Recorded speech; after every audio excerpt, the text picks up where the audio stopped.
Just about ready.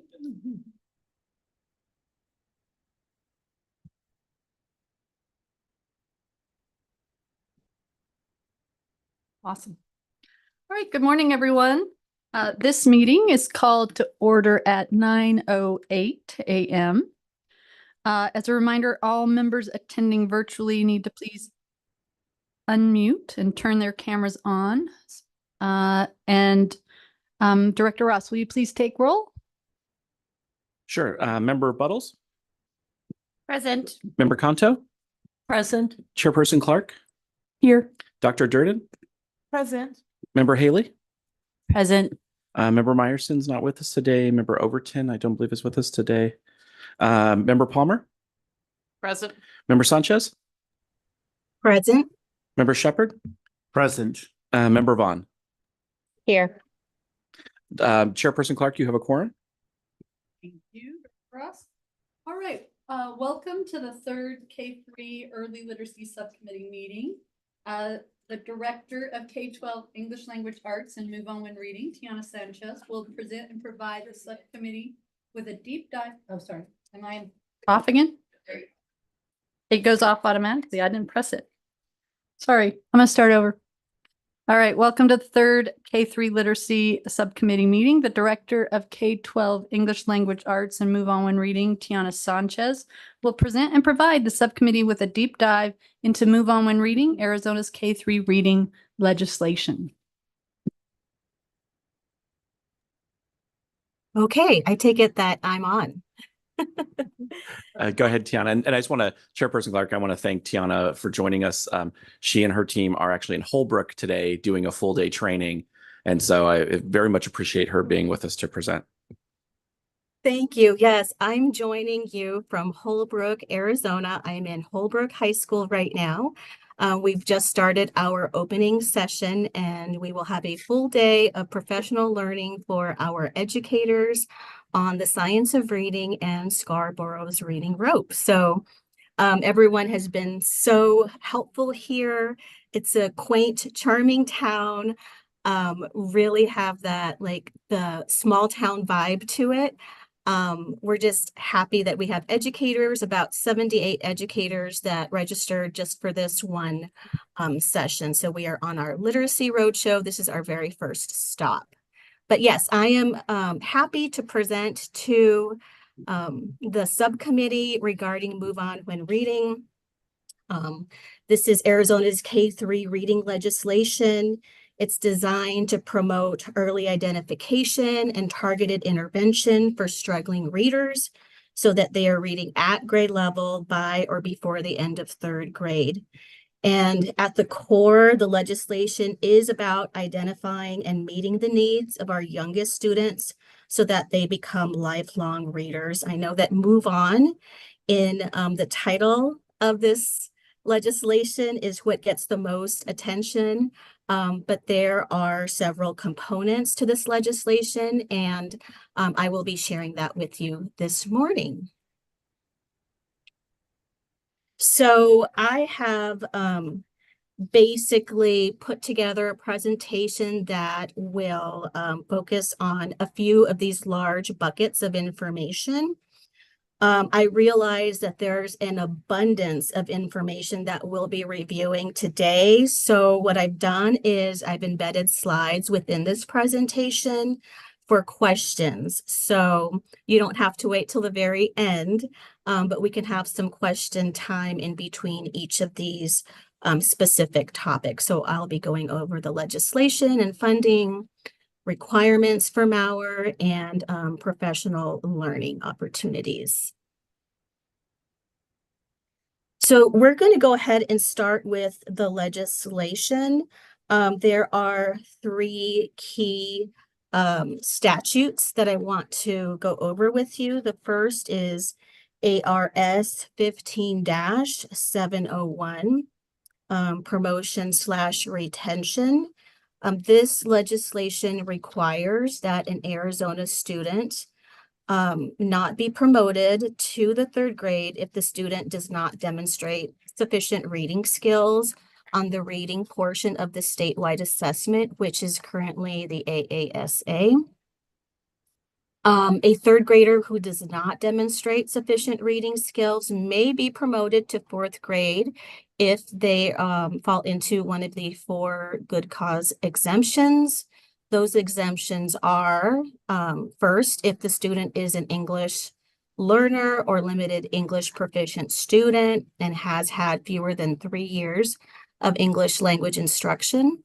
Another exemption is if the student is in the process of a special education referral or evaluation for placement in special education, or has been diagnosed with a significant reading impairment, including dyslexia, or is a child with a disability and the IEP team agrees promotion is appropriate.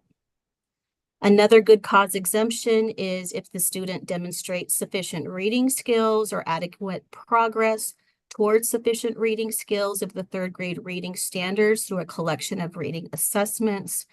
One of those being the new grade 3 ELA AASA reassessment that is now available this summer beginning in July. And then the fourth exemption is if the student receives intervention and remedial services during the summer or subsequent year and demonstrates sufficient reading progress. Within this, there's also a required notification as well to parents regarding those students who are showing signs of being at risk for reading struggles. So this is the first piece of legislation for Move On When Reading. Okay, let's go to Arizona Revised Statute 15-704. This is about instruction, curriculum, assessment, and more information on parent notification. So in this legislation, each school must select and administer screening, ongoing diagnostic and classroom-based instructional reading assessments that monitor student progress and plan evidence-based appropriate and effective instruction and or intervention for every K-3 student. The Department of Education has developed this dyslexia screening plan for LEAs that meets all of the following requirements, which is it ensures that within 45 calendar days after the beginning of each school year, or within 45 calendar days after the student has enrolled, that every student enrolled in kindergarten and in grade 1 in a public school in the state is screened for indicators of dyslexia. It also ensures that screening for indicators of dyslexia includes phonological and phonemic awareness, rapid naming skills, correspondence between sounds and letters, nonsense word fluency, and sound and symbol recognition. The statute also notes that each K-3 district or charter shall adopt an evidence-based reading curriculum that includes the essential components of reading instruction. All K-3 schools must provide ongoing teacher training as well on evidence-based reading research. And one last piece is that each district or charter should devote reasonable amounts of time to explicit evidence-based core reading instruction and intensive evidence-based reading interventions so that students meet proficiency on the reading standards.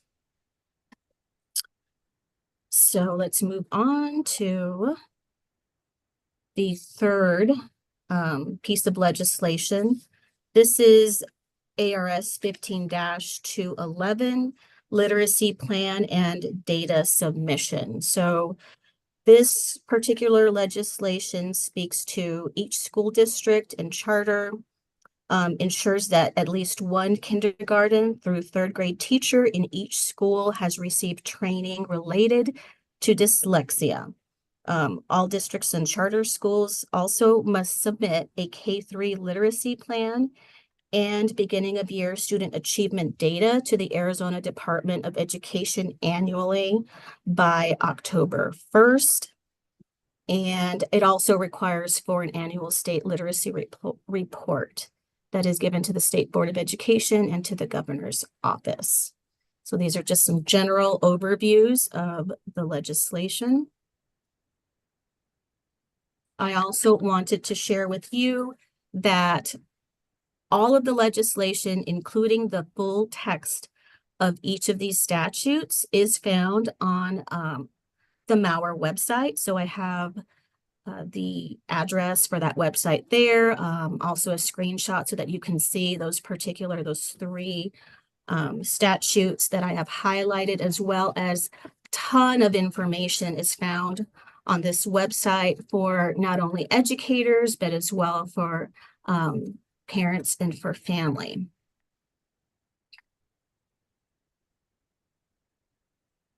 Okay, so let's move into Mauer funding.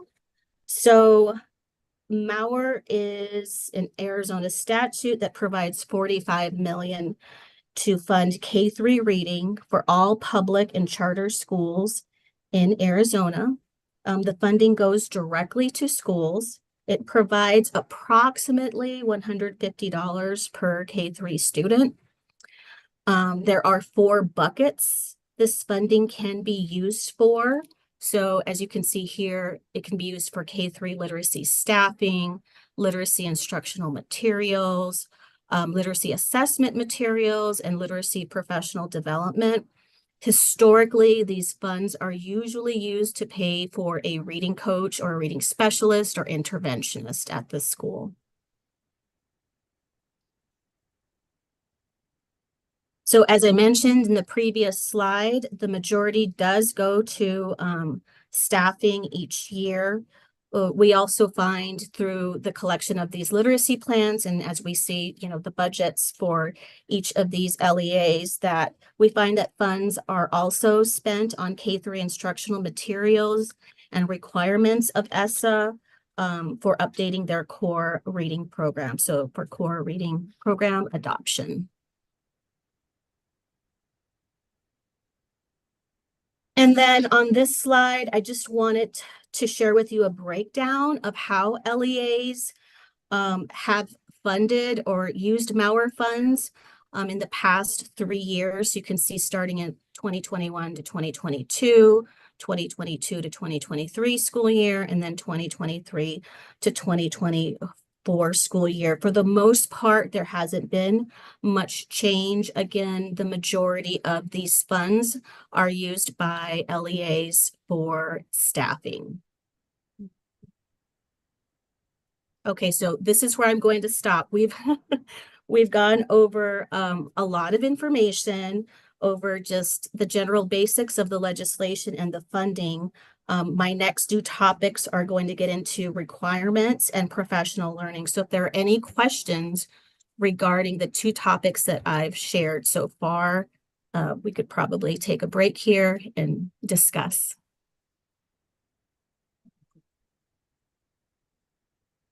Tiana, good morning. Hello. Hi, it's Felicia. That reassessment that you Yes. talked about, Mhm. how many questions? I mean, not the key details, but for a student who's struggling, what does that test kind of look like? So it's brand new. The assessment team, I believe, has worked on that. What I know about the reassessment, I have not seen it myself, is that it does not include any oral reading fluency sections. It does not include I believe it doesn't include the writing section. It is strictly the reading portion. So the multiple choice questions where they're reading passages and answering questions about that passage. It is not, what I've been told is the questions are not identical to the AASA, like the spring test, right? So the reassessment does not have the exact same questions, but they do evaluate the same standards, reading standards. Okay, that's going to be very interesting. Thank you. You're welcome. Chairperson Clark, do you want me to do just a quick update on some of the rule changes related to move on when reading, related to what Tiana just covered? Dr. Durden hit on one of them. So in recent rule changing to move on when reading that was closed, I believe, in September of last year. There were a few key changes. One is the AASA kind of retake is available for students for third grade at the department's expense. So the department, it's great that they did that.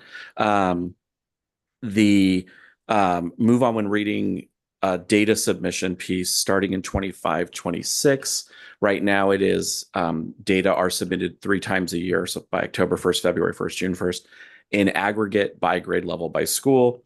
The rule change is now going to have data submitted by subgroup. And the department is I know, or I talked to Sean Smith and the accountability team, and I know they're talking to vendors about how so the vendors already break that data down by subgroup so that it can kind of an ease of submission to lessen the burden on schools. And then there were some new pieces put into place for supports for students who are promoted from third grade due to one of the good cause exemptions. When they enter fourth grade, there's now a requirement, and schools, effective schools were doing this already, but it's now just codified in rule. There are a specific rule related to the supports those students must receive immediately upon entering fourth grade, which very much mirror the supports they received in K-3 from Move On When Reading. And that way there just isn't sort of a cliff at the end of third grade for those kiddos who we know are struggling, are promoted because of a good cause exemption. They'll continue to receive those supports in fourth grade. Thank you, Director Russ. Member Palmer. Madam Chair, Tiana, thank you so much for the presentation so far. And I'm wondering on the 4 exemptions, what is our largest category of those exemptions? We go back to that.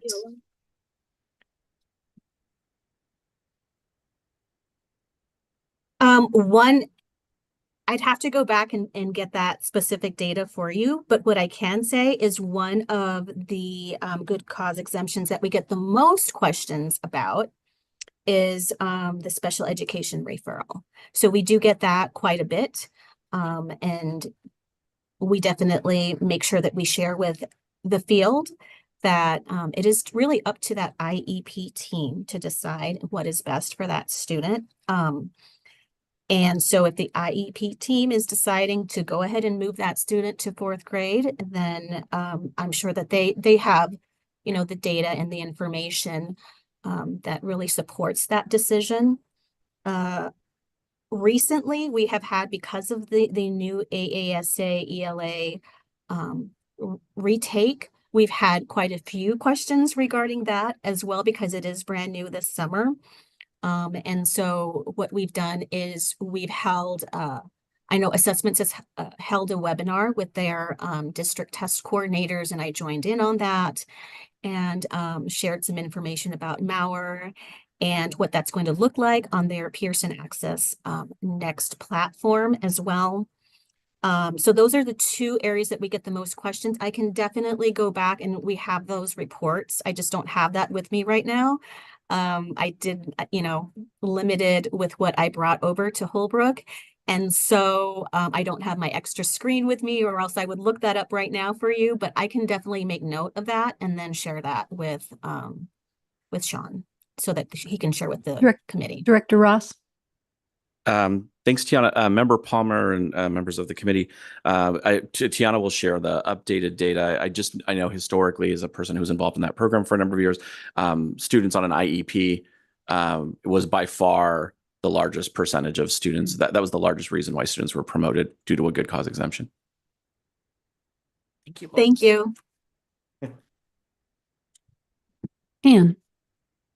Yes, Tiana, given the chart that you showed that showed how districts are schools are investing their dollars, 150 per student, any concerns from the state agency perspective around the minimal investment in literacy assessments, literacy professional learning, and just your reaction to that, or what's the agency response to that investment? Are they already in place so they don't need the dollars there?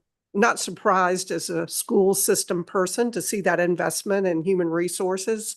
Completely get that strategy, but just the percentages were so low in the literacy assessments and professional learning and really curriculum materials as well. So just curious. Absolutely. Yes, I can speak to that a bit. So definitely with teacher turnover, I know that that is, and as you mentioned, human resources and personnel, that is, number one in wanting to make sure that we have well-trained teachers in the classroom, especially our interventionists, and having, literacy coaches at the sites and so on. So that definitely tends to be the one area that we see most of the money going towards. I will say, though, when it comes to assessments and screening, and this is going to be in an upcoming slide where I'll be talking about universal screening and diagnostic tools based off of our literacy plans. All of our Arizona schools, 100% of them are using an approved, which has been vetted through our agency, Universal Literacy Screener, and those diagnostic tools.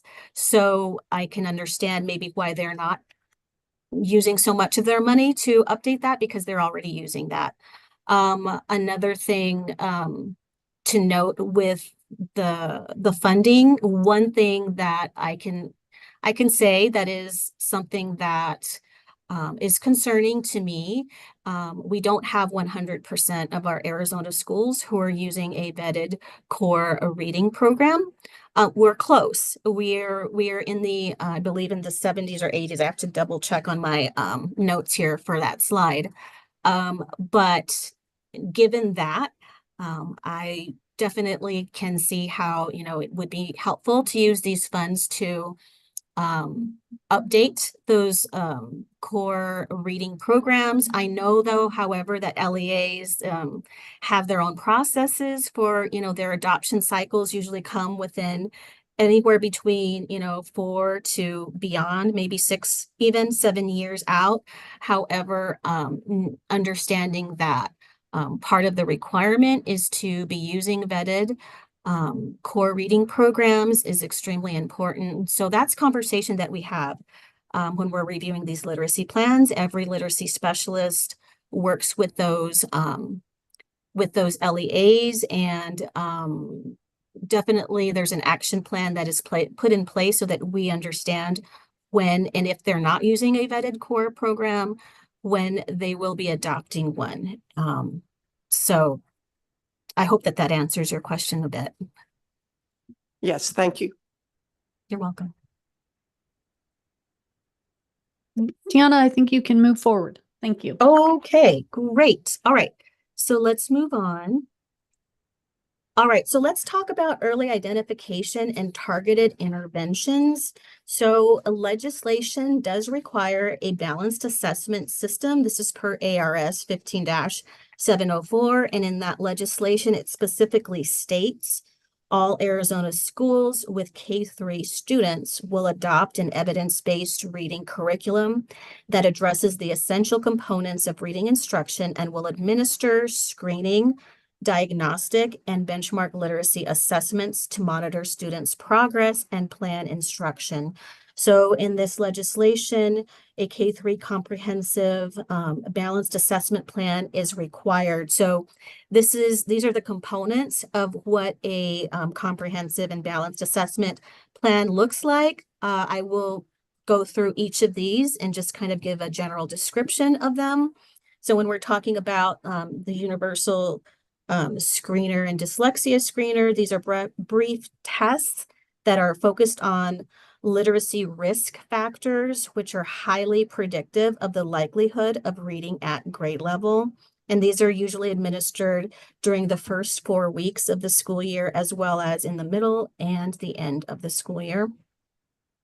Those diagnostic assessments are brief targeted assessments used to gauge a student's specific areas of struggle with literacy and provide a starting place for intervention. So that is where you would definitely target those students who may be a part of your RTI or MTSS process. And these are administered only to students who did not meet benchmark proficiency in those in the universal literacy assessment.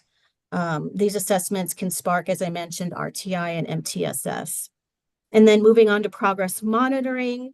These are brief, skills-specific assessments that are used to monitor the progress of a student who is receiving targeted interventions and, moving towards meeting his or her literacy reading goal. And these are administered every 1 to 3 weeks, based off of the tier of intervention, the intensity of the intervention, to determine the effectiveness of that intervention and the mastery of the reading skill that's being worked on.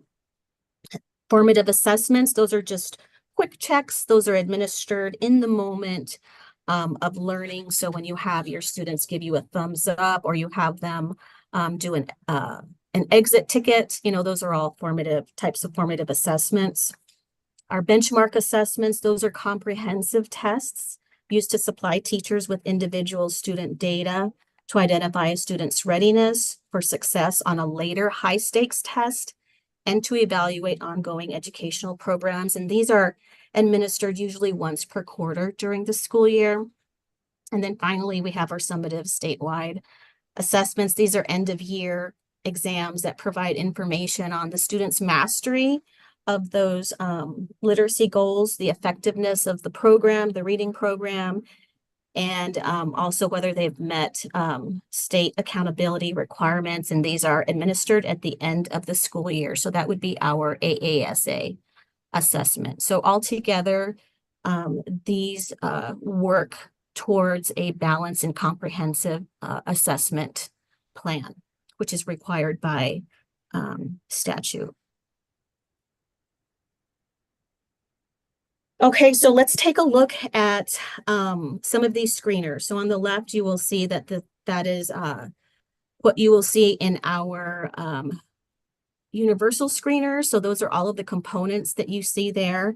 And that is again per ARS 15-704. And then we also have a dyslexia screener, which that came in through ARS 15-211.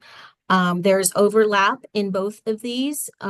So our universal screener does meet most of the indicators that would be used to assess in the using the dyslexia screener. What I have highlighted is the rapid naming skills, and that is very specific to our dyslexia screeners. As you can see on the right-hand side, the dyslexia screener is for our K1 students. Our universal screeners are used for our K3 students. However, that does not mean that anyone outside of kindergarten through first grade would not be given a dyslexia screener if their maybe child study team or teacher or even parents are requesting for that, or noticing that there may be possibility that that student might need to have that dyslexia screener.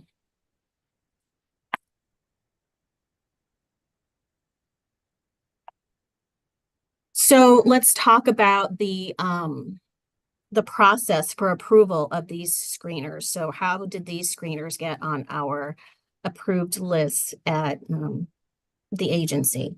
So all vendors submitted to the RFI, the request for information. Once they were submitted, AD had to review each product to make sure all of the requirements were being assessed.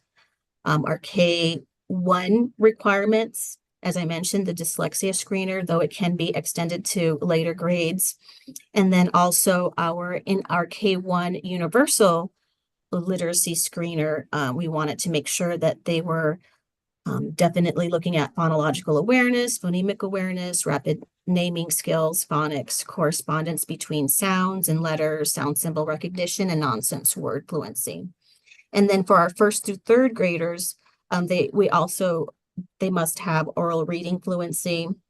And in second and third grade, there must be a component of comprehension as well. So ADE ensured that each vendor provided evidence and examples that the screener is reported in a clear manner that identifies a student's level of performance in each of the assessed areas and clearly identifies students who are below benchmark or at risk for each indicator. And ADE also reviewed research studies to ensure each screener is valid and reliable. So this RFI process provided ADE with the information that we needed from the universal literacy screening products that the vendors submitted to us. So using that, we built a list of approved universal literacy screeners for use with kindergarten through third grade that met both of those statutes, 15-701 and 15-704. And those are the screeners that are on our list on our website. And here is the web page that contains the information about our universal and dyslexia screeners. I've highlighted the specific tab on our website that has that. There's also a universal literacy and dyslexia screener guide for Arizona K-3 schools that includes resources. It includes even parental strategies on there as well. There's guidance for our schools. And then on this slide, I just wanted to share with you this is part of the list, but these are the approved universal and dyslexia screeners. And as I mentioned before, currently all Arizona schools are using one of the approved screeners that are on our list.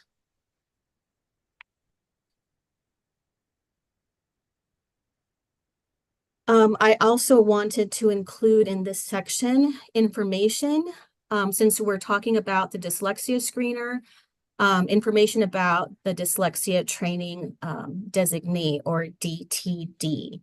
So this is also mandated through, I believe it's Senate Bill 1318 that emphasizes it's better for our students if we identify possible literacy risk indicators early.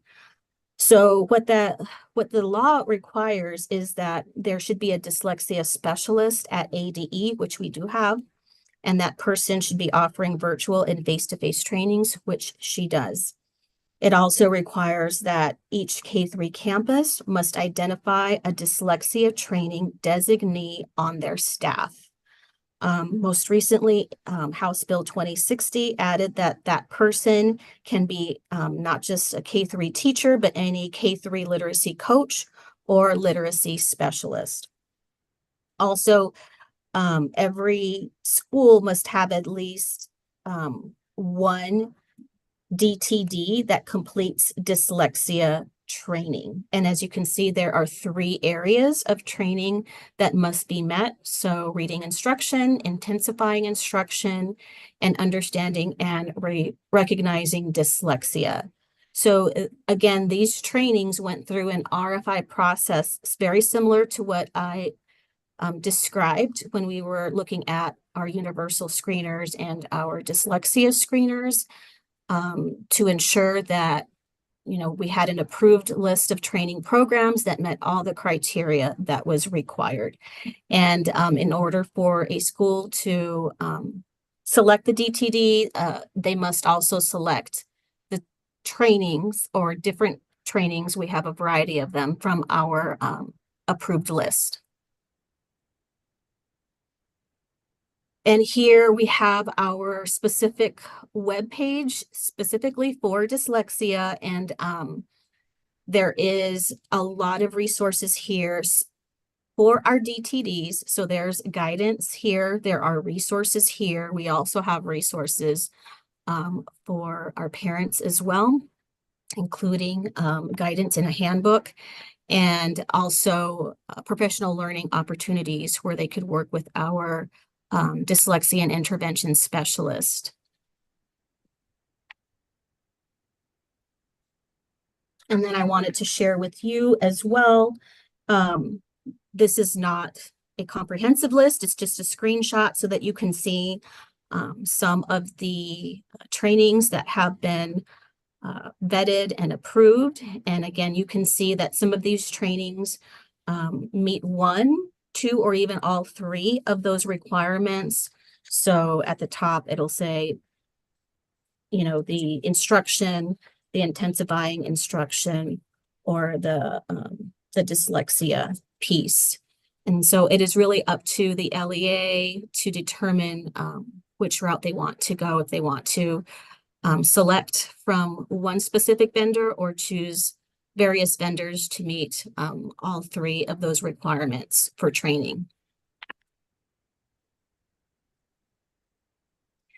Now, along with this, there is a dyslexia training designee grant because we know that training can be expensive. And so the DTD grant helps support the legislation, and the budget includes, you know, $1 million in funding to support educators in obtaining the needed training. This grant provides funding so that LEAs can apply and can procure training from the approved ADE list for up to 2 K-3 teachers, K-3 literacy specialists, or K-3 literacy coaches per school that serve K-3 students within their system. And I am going to stop here. So far I went over early identification and targeted intervention, universal and dyslexia screeners, DTDs, and the DTD grant. So if there are any questions about those specific topics, let me know. Member Palmer? Sorry, Madam Chair, I thought for the Tiana, sorry, for the you'd mentioned that the literacy screener and the dyslexic screener, and I want to be very sensitive to this because I know how much work went into all the dyslexia work. That there was some overlap. What would be the amount of overlap between those screeners? So as mentioned in that slide, we're looking at the phonemic awareness was the overlap, correspondence between sound and letters, right? Because those are things you can find, you know, in your universal screeners. Sound symbol recognition, nonsense word fluency. So those were the overlap between the two, the major pieces. Okay, thank you. So would you say maybe like 30 to 40% ish? I would say probably 50 to 60%. Okay. Okay. Helpful. Thank you. You're welcome.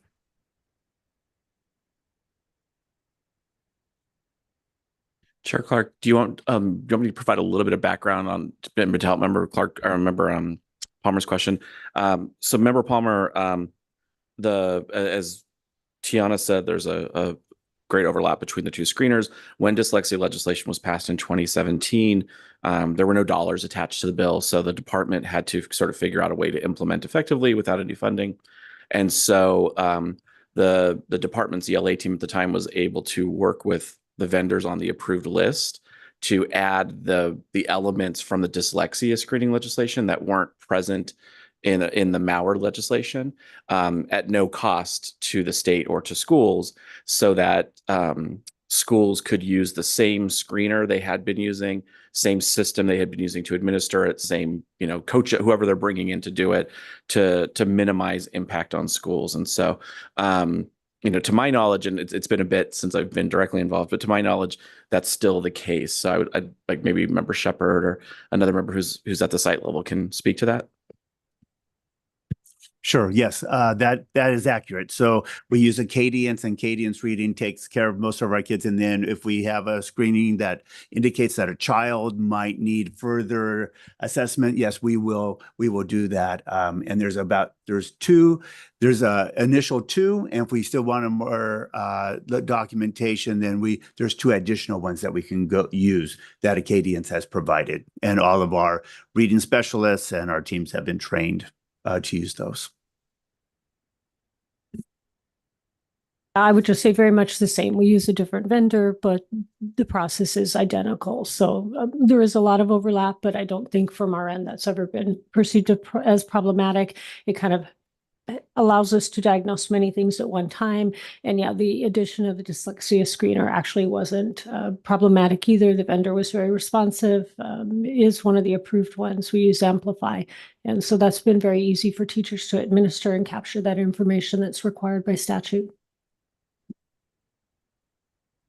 Chairperson Clark, I would just add one thing, and this is only as valid as the moment the sentence ends coming out of my mouth. But Deputy Duplanty took a quick look at the proposed budget for Arizona for this year. It is only proposed; it's drafty, but it still includes the funding for the dyslexia designee grant.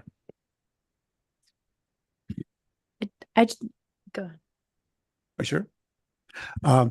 One question for Tiana, maybe Sean, maybe is Arizona broadening out their definition at all from HB 2060? We got it broadened once, and is it broadening out more to maybe include principals or maybe even K-5 teachers? Because I realize that K-3 is where we're emphasized, but there are some 4th and 5th grade teachers who have formally been trained in K-3 and can serve as equal as a resource to all of those teachers on sites.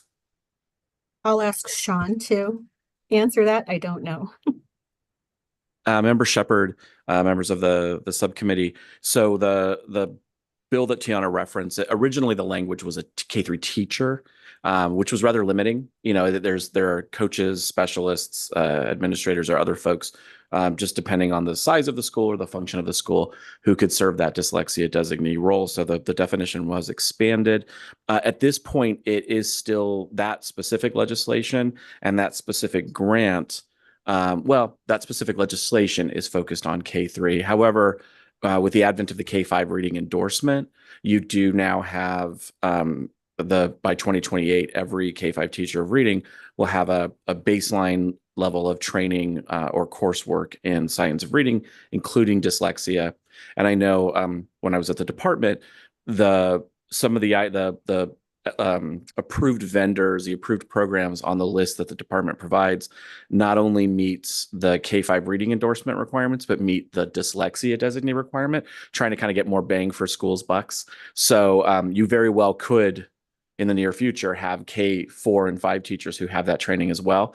The legislation is specific to K-3 at the moment, but nothing's stopping our 4th and 5th grade friends from getting the training as well.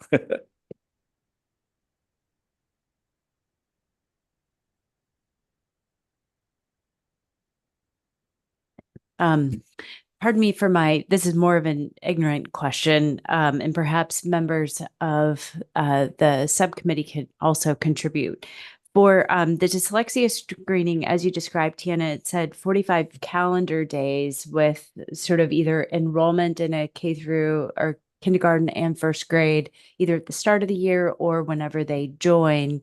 I'm curious, what is the obstacles or how quickly are schools able to do that screening? Is it just in the course of the day, educators are able to discern whether or not they are at benchmark or making progress, or there are issues? I'm just curious about the process and the timing, because you could have a classroom of 25 or 30 little kids. That could be a lot. So I'm just curious on the timing and how one goes about doing that. Sure, I can speak to Start with that. Tiana and then we'll go to member. Absolutely. Please do. Please share. We have not found that to be an issue. I'm talking as a former, district employee, and then also here in the agency as well. It has not been an issue that we've heard from the field at all. Usually most assessments are done at the very beginning of the school year, if not when when a new student enrolls. That's just like your baseline information. So it's important to have that at the beginning to be able to provide the appropriate, if needed, interventions and further assessments. So I have not heard that is an issue, but I would love to hear from members of our subcommittee if they have any concerns. Call on them now, Tiana. Okay. Member Canto, thank you. Yeah, I would concur with what Tiana's told you. It's really a majority of our students would already be captured with the normal administration of our Amplify assessment when school starts, which is easily within that 45 days. And on top of that, that 45 day is also congruent with another requirement that we have statutorily to do a 45-day screening for all of our students. It encompasses everything beyond just dyslexia, but it's very it isn't a burdensome requirement, and it is well correlated with other things we're required to do for new students that are not enrolled within the first 10 days that come in later in the year. And I agree, as a teacher, it's not hard to get that done. And you kind of need to get it done in order to instruct the child. So it's almost like a necessity to have that done. We have Thank reading you. specialists on each campus. And so our reading specialists take care of that when students enroll, because you do need to know where instruction begins for them. Thank you, Member Vaughn. Thank you, Member Shepherd. And now we're going to Member Buckles. I'd like to add that I appreciate that there's a little bit of space to wiggle as a kinder teacher. Sometimes we first have to, this is how we human in our space. And this is how we can build stamina and capacity to work independently on a task so that I can do the pulling. And some of it's one-on-one and some of it's everybody can take it at the same time. But if they're not used to our computers or our systems because they're used to their mom's cell phones or their tablets at home, it gives a little bit of grace to allow everyone to function and be successful. But I agree with what has been said. It's not a difficult task. Yeah.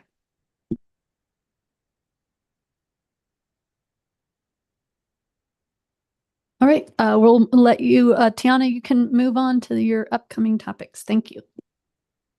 Okay, great. So let's move on to, let me just double check here. I want to make sure. Okay, let's talk about our literacy plans. So I want to share that Move On When Reading is not solely a third grade legislation. It promotes improved reading proficiency for all K-3 students with the emphasis on K-2 early identification and intervention. And one huge benefit of the legislation we have in Arizona is that it requires a plan and a focus for all K-3 schools and students. So the main components of the plan are the core reading program, tier 2-3 intervention programs that are being used, a plan for assessments, also a plan for professional development for teachers and educators. Also included are ELA reading blocks. So making sure that those master schedules are shared with us so that we can review and ensure that there are instructional minutes provided for reading blocks. Also within the final requirements are parent notifications. So we want to make sure that schools are providing the notification to parents that possibly have children who are at risk of not reading at grade level proficiency without interventions. And then again, the LEA funding and where that funding is going is also important to include in that plan. So those are those key components of the plan. And so here's the timeline and what this looks like throughout the year. So MAUR requirements, I just want to start off by just noting that MAUR requirements impact more than 1,300 schools in Arizona and 455 LEAs. So this is a huge task that we take on as the ELA MAUR team. It's a multi-step process that requires a ton of conversation and feedback from both the MAUR team and the LEA throughout the school year. So each school submits a literacy plan and a beginning of year data submission for review each year. And as I mentioned before, that is due in October. The MAUR team then reviews the literacy plan and then reviews the following submissions that are in February and in June. And I just noticed that this slide has a typo. So that last blue square that says May, June should say end of year data is due at that time, not beginning of year data. So once the plan has been reviewed, all questions have been answered by the LEA, then the team submits to the State Board of Education. And once they approve, that signals funding from school finance. And that is how schools get their funding. So as I mentioned before, the literacy plan and beginning of year data submissions are due on October 1st. I do want to also just mention within this timeline throughout the summer, our team, ELA, our team definitely comes together and shares feedback that we've heard from the field to ensure that the process for review of literacy plans run smoothly in the upcoming school year. We also take time to calibrate as well. So during this time, we are coming together as a team and we are looking at various literacy plans, looking to review them individually, come together as a team and see where we all land, because we want to make sure that we're providing the field with very consistent messaging when we're looking at that. So we have various documents in place as well. We have found that over time, there tends to be specific areas in the literacy plan that we tend to find LEAs get stuck on. And so we have our own documents where we have consistent messaging in a specific area of the literacy plan that we can then share with LEAs so that, again, they're hearing the same message no matter who their reviewer is. This is just wanted to share with you the rubric that we use as a team to review literacy plans. It is a multi-page rubric, and it aligns with each element within the plan and the beginning of year, middle of year, and end of year data submission. If something is missing or more information is needed from the literacy plan, then the reviewer will reach out directly to the LEA. We also work really hard as a team to provide professional learning opportunities prior to the start of the school year so that LEAs understand what is required in their literacy plans. We continue to communicate with LEAs throughout the year, as I mentioned before, to discuss their successes, especially once they start to submit their middle of year and end of year data. So we love to reach out and just kind of celebrate with them when there are those successes, and then also reach out to share, if there's a possible need for adjustment to their literacy plan in the upcoming school year. So this is not the only communication that we have with LEAs. We support them throughout the year as we put their plan into motion and consider their plans for the following year. So we also work with our vendors as well to make certain that they're meeting the requirements of legislation using the RFI process. And again, that's those vendors who provide those core reading programs, those intervention programs, supplemental materials, and so on.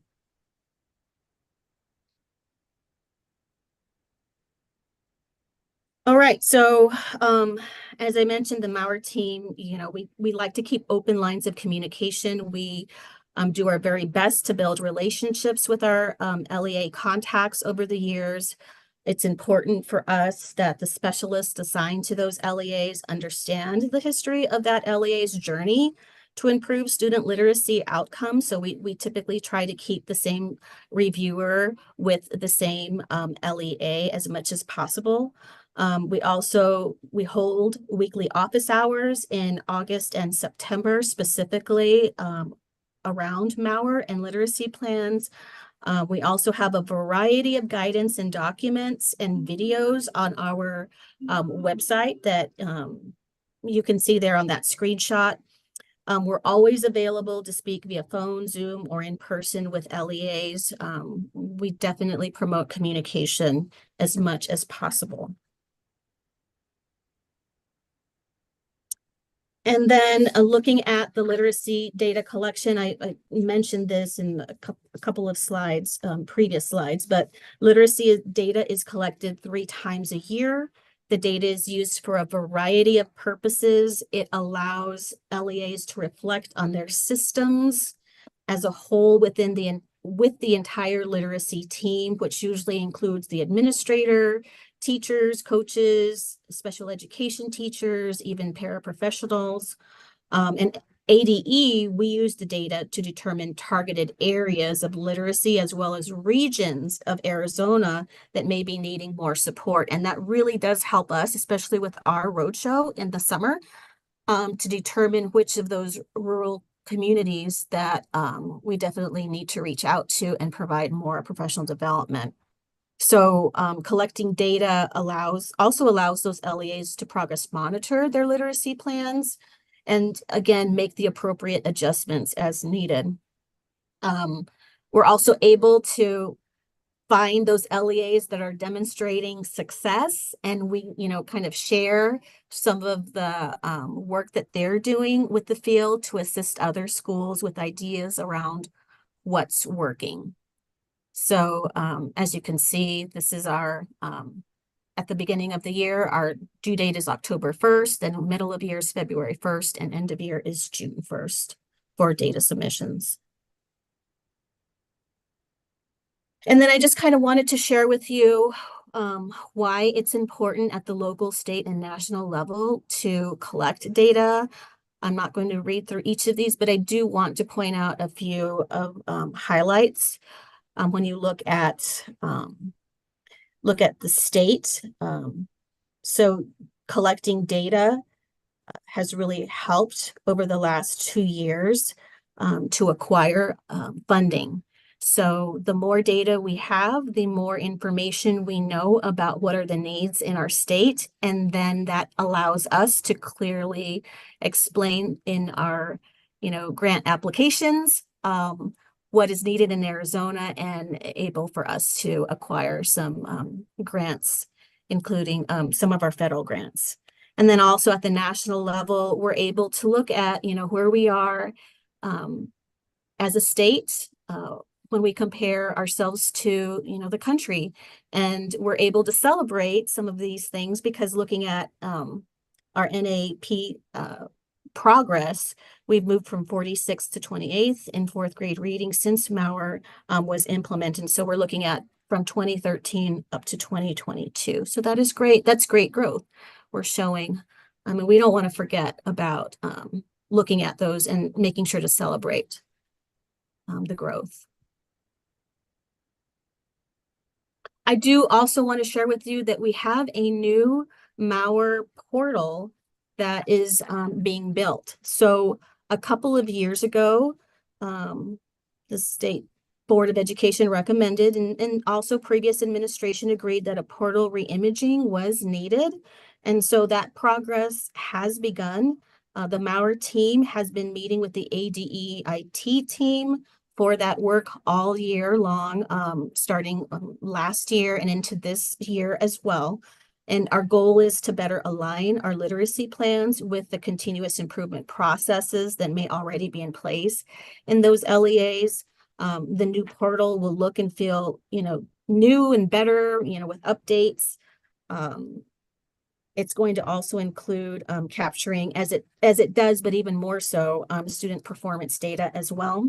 And we have definitely taken feedback from the field. We want to eliminate redundancy for LEAs. We understand that there are some sections in that portal that tend to be redundant. And so we want to eliminate that by pre-populating some of those key areas so that LEAs don't have to input some of the information. It's already pre-populated for them. Also allowing for duplication in some sections of that literacy plan. So if the same duration for core reading program, for core reading instruction is being done for all K-3 grade levels. They don't have to input that each and every time for kindergarten, first, second, and third, but that they could just duplicate that. And so we've definitely taken feedback from the field very seriously. We're also looking at improving the communication in that new portal so that it allows for instant communication between the LEA and ADE. So we're looking for 2024-2025 to be our pilot year. We already have some LEAs that have volunteered to be part of that pilot so that they can use that portal and provide us with feedback. Then we can have conversations with our IT team, make whatever revisions are necessary, and then in 2025, 2026, have full implementation of that new portal throughout the state.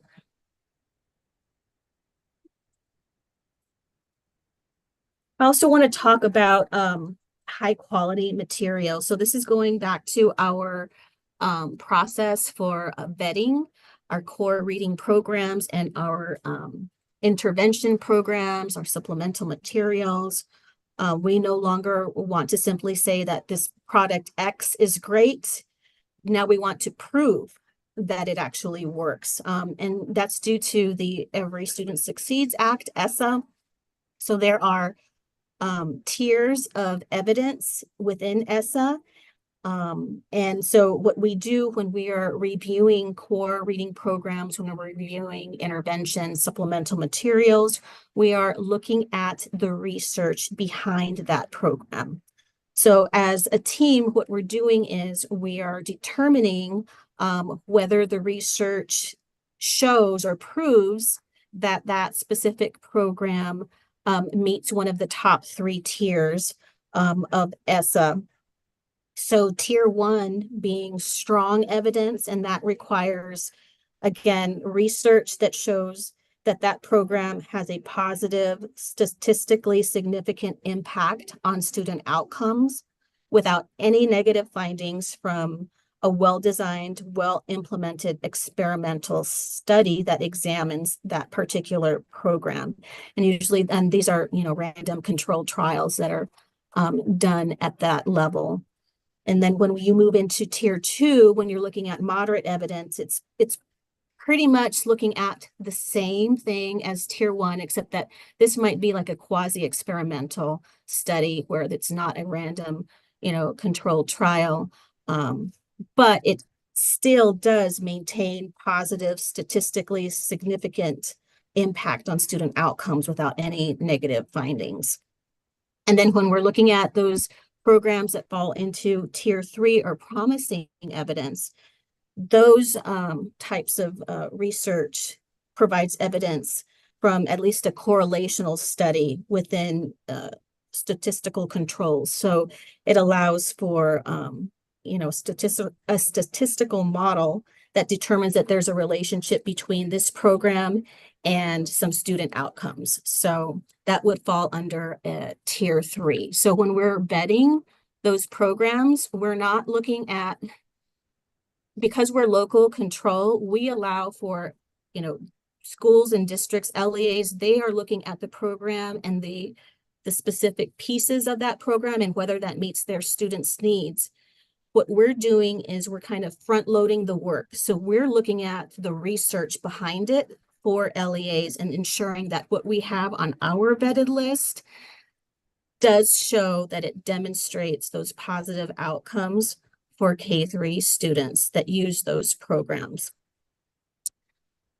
And everyone on our team has been trained over the past year with our West Ed partners on ESSA tiers of evidence, efficacy studies, and specific things that we're looking for in our research, different kinds of values that we're looking at, making sure that we are definitely aligning the research with the correct tier of ESSA evidence. And so as you can see, these are just some examples of some of the documents that we have on our Mauer page. This is available for LEAs to view. Our vendors definitely review this because this is part of their submission process. So there's a guidance tool that they use that helps to define all of those literacy terms that we are looking for within the research that we're going to be reviewing. It provides them with a step-by-step process as to what needs to be submitted to us and how they can get that information to us. And then on our end, our Mauer team uses a rubric to review the research that has been submitted by the vendor for that particular program. And within that rubric, there are specific pieces that we're looking at. Again, if at any point within the rubric, they do not meet one of those criteria, then they are not on our vetted list. If we are not sure of something as we're looking through the research or it's missing something, one of the bigger pieces usually that we find is a p-value that's missing within the research, we reach out to the vendor and we ask for that information. We ask for clarification. So there's communication that is ongoing. Some of these reviews are quicker than others because, you know, they've submitted everything that we need. Others have taken a lot longer process because they're missing information. But again, we do our best to communicate with them and to ensure that we have all of the information we need before we make a final decision on a program. And as I had mentioned before, I have my notes in front of me. So we have 77% of LEAs in Arizona that are using a core curriculum that is on our vetted list. 86% of LEAs in Arizona are using a vetted intervention program for Tier 2 that is on our list. And 88% of LEAs in Arizona are using a vetted intervention program for Tier 3 from our list.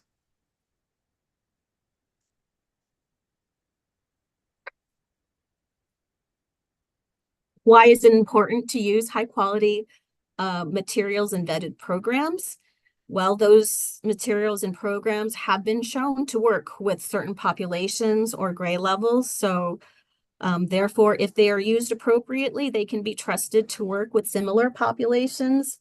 So we want to ensure that, you know, the use of high quality materials within our state is at a very high number. When we collect this information from our literacy plans, this helps to build trust with, you know, students, faculty, community, because they know that the program that's being used, there's research behind it that has been conducted and it demonstrates the efficacy of that material. So we just want to make sure that we're communicating that with our LEAs. You know, sometimes vendors, you know, that's their job, is to sell something and a product, but we want to make sure that our LEAs are smart consumers of these programs. And so that's why we're trying to kind of front load that information, and with our list showing that we have vetted, we have gone through the research behind each of those programs. All right, another stopping point. I've gone over literacy plans and data, the new Mauer portal information, and high quality instructional materials. So we can stop here if there are any questions. Member Haley. Again, I have really basic questions. I was really pleased to hear about the new pilot and the updated website portal for schools. It will probably reduce quite a bit of time. I am interested to know, how long does it take for a school to submit information, particularly their literacy plan, and then the subsequent 3 times a year for the beginning of the year, middle of the year, and end of the year data? Is it time consuming? Is it easy? But just love to get a sense of that, if possible, and how your new portal might help ameliorate some of those potential challenges. Sure, absolutely. So when it comes to the literacy plan, I think that really does depend on the LEA, because the literacy plan that is provided to us at the agency is an aggregated plan. It contains all of the individual school plans to formulate an LEA plan. And so if you're looking at, an LEA that has a larger number of schools, it might take a little bit longer to get all of that information together and to be able to submit that to ADE as opposed to maybe an LEA that has maybe 1 or 2 schools. And so I think that is one factor in determining how long it takes. Again, some of the information is pre-populated, but we're going to be adding a ton more of that into plans so that schools or the ability to duplicate so that you don't have to input every grade level, how many minutes for core. If the core is being done the same, 90 minutes for all K3, you can just click on a button and it will just pre-populate all of that for all of if you're using the same core program. You don't have to, type in for every single grade level, just click on a button and it will pre-populate all of that for you or duplicate that for you. So currently, I don't have a specific answer to your question because I think that really is determined. It's just based off of every LEA. I think it also is determined off of,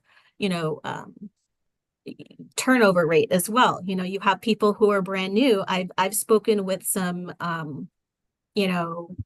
superintendents that are newer to their positions and they reach out and they ask for help, and that is wonderful. That's the good thing about it, is that the communication is there. We're there to help to support with this process. So it's dependent on every LEA. Thank you, Tiana. Member Canto, would you mind weighing in, and maybe Member Shepherd just sharing your experience? That'd be great. Thanks. Yeah, it does take a little bit of time, but honestly, it is time well spent. And it for our newer administrators, that probably is a little bit more time consuming because it is a collaborative process. And so that should probably be emphasized. And whenever you're collaborating, that will take a little bit more time, but I think it's a lot more valuable. So as we're working with our staff, administration is working with their reading staff and their teachers, that it really is time well spent, like any school improvement plan would be. As you're collecting the information, I'll be really appreciating and asking my staff if they volunteered for that pilot. But because frankly, there is some duplication, and that would be certainly it would be a big time saver if you're able to kind of copy and paste, and there's a few of those redundancies. And then at the district level, as you're reviewing each of those, we only have 7 sites that we're having to review. So that would be obvious, less time, but it is very well laid out. I'll say that. So as you're going through it, yes, thoughtfully, as I'm looking through each plan, it's probably taking me, an hour, maybe less than an hour, as I'm really reading through it and making notes of things that I want to, or providing feedback on areas that you're able to do within the system. But honestly, it's just time well spent and I appreciate having those. So I'm kind of a glass half full person. I appreciate that it would be work you should be doing anyway. The template's a wonderful way to do that. That helps everybody do it in a consistent way. It comes to us at the LEA level. We're able to get notifications when we receive it. So I know when it hits, even though I may not this year be the one reviewing it. But I can pop in and look at what's there, send it back with feedback to make changes as needed and get it back. So it kind of it is a little bit of time invested, but as you get staff that are all very familiar with it and they know the team is used to collaborating, unless you're making significant changes from year to year, you're implementing a new core or something of that nature. I don't think it's overly burdensome. It fits kind of in with the school improvement planning we need to do anyway, and the data analysis that's part of that. Sure. I totally agree. It fits into the school improvement process very nicely. It takes our principals about 45 minutes to complete the plan. And then it takes time on the district end to read each of those plans. And because I have 13 schools plus an online school that we have to take care of. So that does take time, and then to respond to each if you need some more data. We do it, we come together as a team though. So all the principals sit together so they can talk about what we need as a district and also what we need at individual sites. So that's very helpful as well. We are fortunate in our district to have an assessment coordinator. So all that assessment data is loaded by one person in the data and everybody. And so we can pull all that data out ourselves and send it up. Yet each reading specialist submits the little narrative that's required to go along with it. That doesn't take long at all. Appreciate the improvements on the redundancy. We've always talked about that. However, we just make it fun and we see who could do it fastest. And so it's really only about 2 minutes of redundancy at the most. Just real briefly, Dr. Shepherd, we also did it where we had the teams go together when I was an assistant director of reading and writing. And it really was a time where they could share best practices and see what's happening with your data. And then those good, rich data conversations started going because educators are a little competitive. Why are your kids doing this? What are you guys doing? You know, are you using the core? What's happening? So I'm really happy about that. And I'm so excited about the portal. Yay! I'm dancing in my seat over here. That's awesome. Tiana, I just have a oh, go ahead, Director Ross. Sorry, I just wanted to give a quick shout out to Dr. Durden, who was instrumental in obtaining the funding for the new portal. So thank you, Dr. Durden.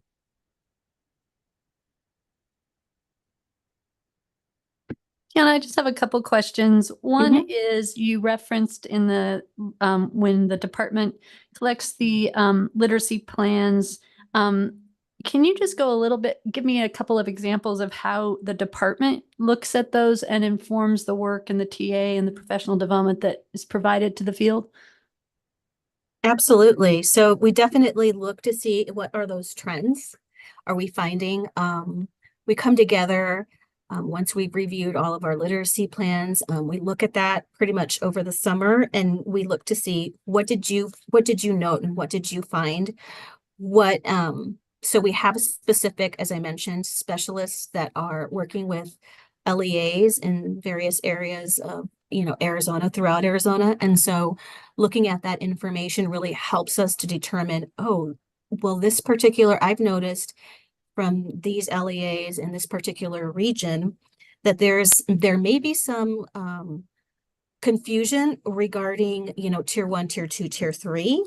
Because when you have that communication, when you're asking those questions, you get some of those responses that tend to be, you may have a few red flags like, oh, what do you mean? Your tier 2 and your tier 1 are happening at the same time, during the day when we look at those schedules. And so that really helps us so that then we're able to say, okay, we're going to reach out to that particular LEA or in that region we're noticing. So how about we reach out and we try to add them onto our list for our roadshow over, the following summer, or let's go ahead and reach out to them and let them know that we're having some professional development prior to the literacy plans being submitted. So with our specialists, and so that they can have a better understanding of what it is that they need to submit each time.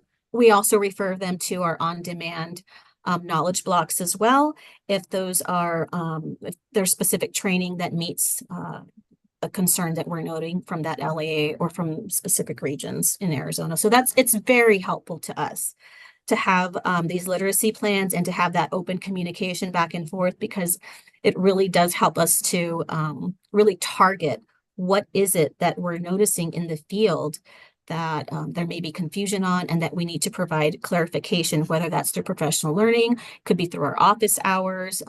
Communication is key, as I had mentioned before. Thank you. I have one other question, which is related to your high quality instructional materials and what you walked us through there. Does ADE or will ADE be sharing the rubrics or making those publicly available once you've identified those that are vetted? Because many other states do. I just wondered what your plans were. Currently, we have on our website, we have a a sample rubric so that you can look at the sample and what that might look like as it's filled out. Thank you for bringing that feedback. I think that's a great idea. We have not in the past, but I think that would be a great idea to include in our list those rubrics so that, again, if we want to ensure that our LEAs are being smart consumers, we want to provide them with as much information as possible. And that would be one way of doing that. I had not really, it hadn't been done. And so I hadn't thought of that, but I think that's a great idea. Thank you for bringing that up. I have a question as well. It kind of goes along those same lines. It's about the intervention programs. Like, I was just wondering, like, when you say like 85% or some are using those quality intervention programs, do you mean like the program that is the instruction, the strategies, or is it like the progress monitoring program? The actual instruction, the program that is being used for instruction. Yes. Tiana, I think to clarify, maybe remember Vaughn was asked. I remember Vaughn. Correct me if I'm wrong. Were you asking if like specific instructional strategies are approved, or is it a vendor product? Because what is approved is a vendor product. Is that what you were asking? Yeah, she kind of answered it. Yeah. I was just curious as to how that, because like for me, like at our school district, I see like I clearly can see what our program is for the general population, but then it kind of gets a little murky when it gets into interventions. What's the program supposed to be? So I was just wondering how that looked on your guys' end. Right. So the program is for interventions for tier 2 and tier 3 are submitted in each literacy plan. So again, if that is a program that is on our vetted list, then that's good. You know, we've looked at the research behind that program. If at any point an LEA is using a program that is not on our vetted list, again, we have communication. They do submit to us, in addition to their literacy plan, an action plan, if that is the case. And so the action plan includes what are they using supplementally to assist with those gaps that may be a part of the program that they're using, and then what are their plans for adopting a program? When will that occur? And so that they can, we note that as well as we're looking at those literacy plans to ensure that at least there's a plan in place for looking to adopt one of the programs that is on our vetted list. And Tiana, just as a follow-up to Terry's comment, I can share with you that the state of Massachusetts does publish their rubric that they use for evaluating high-quality instructional material. And then they take it one step further. They've created a heat map and a dashboard. So anybody in the community, parent and others, can see whether their child's school has adopted and is using high quality instructional materials. So it's just an additional lever to, in Massachusetts, each individual school makes curriculum decisions. And so it does create a sort of pressure point for principals to be prepared to explain why they are not using high quality instructional material, and does give the parent and the public school boards access to both the rubric and the heat map. And it has also allowed Massachusetts to target professional learning support when they can see adoptions that are common within a region. They have 400 school districts in Massachusetts. So, and some of them are very small and rural and don't have the capacity to do their own professional learning. So just something to be aware of. Be happy to connect you with the lead for that dashboard if you're interested. Absolutely. Thank you.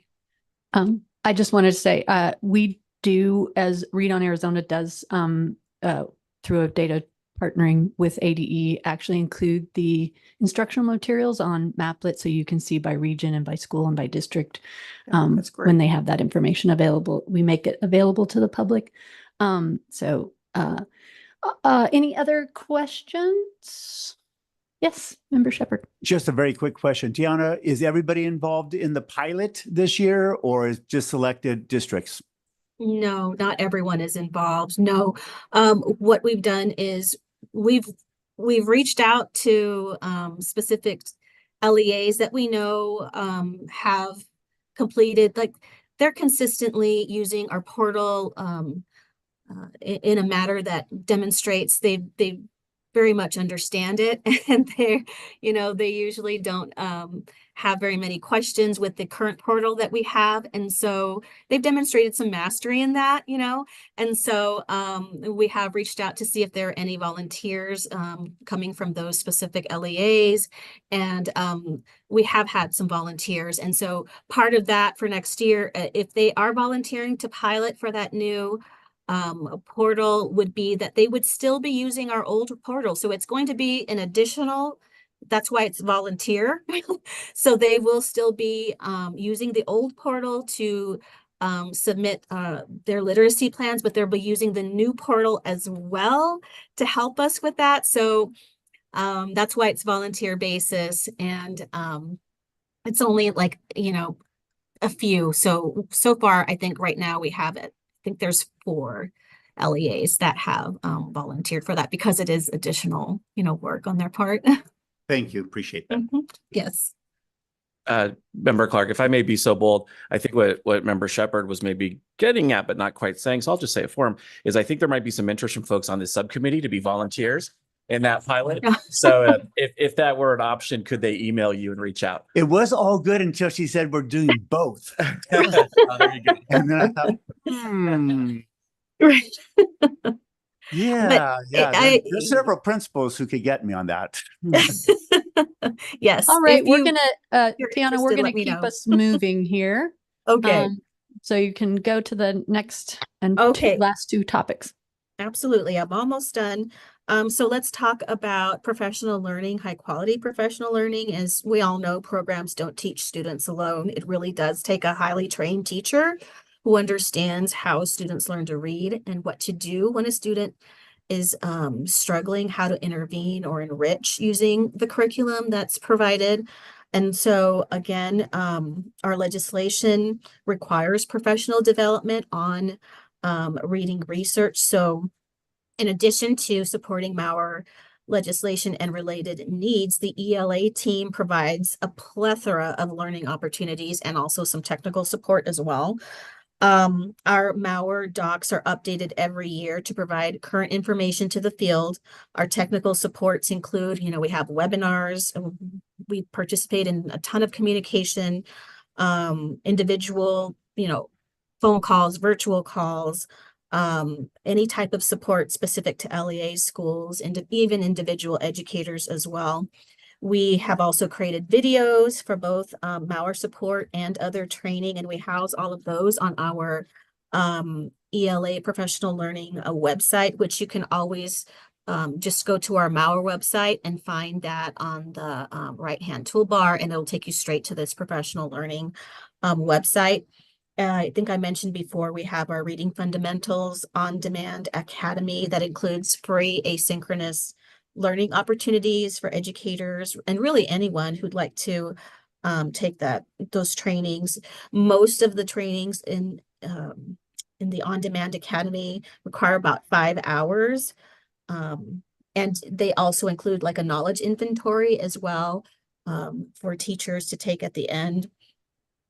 We have districts that use some of these courses as part of their professional learning plan. It's really exciting to hear about that. Most recently, we have added a 90-hour course that has 900 teachers enrolled that meets the requirement for our K-5 literacy endorsement. We currently have 200 teachers on a wait list to join that particular course that is in our APLD system.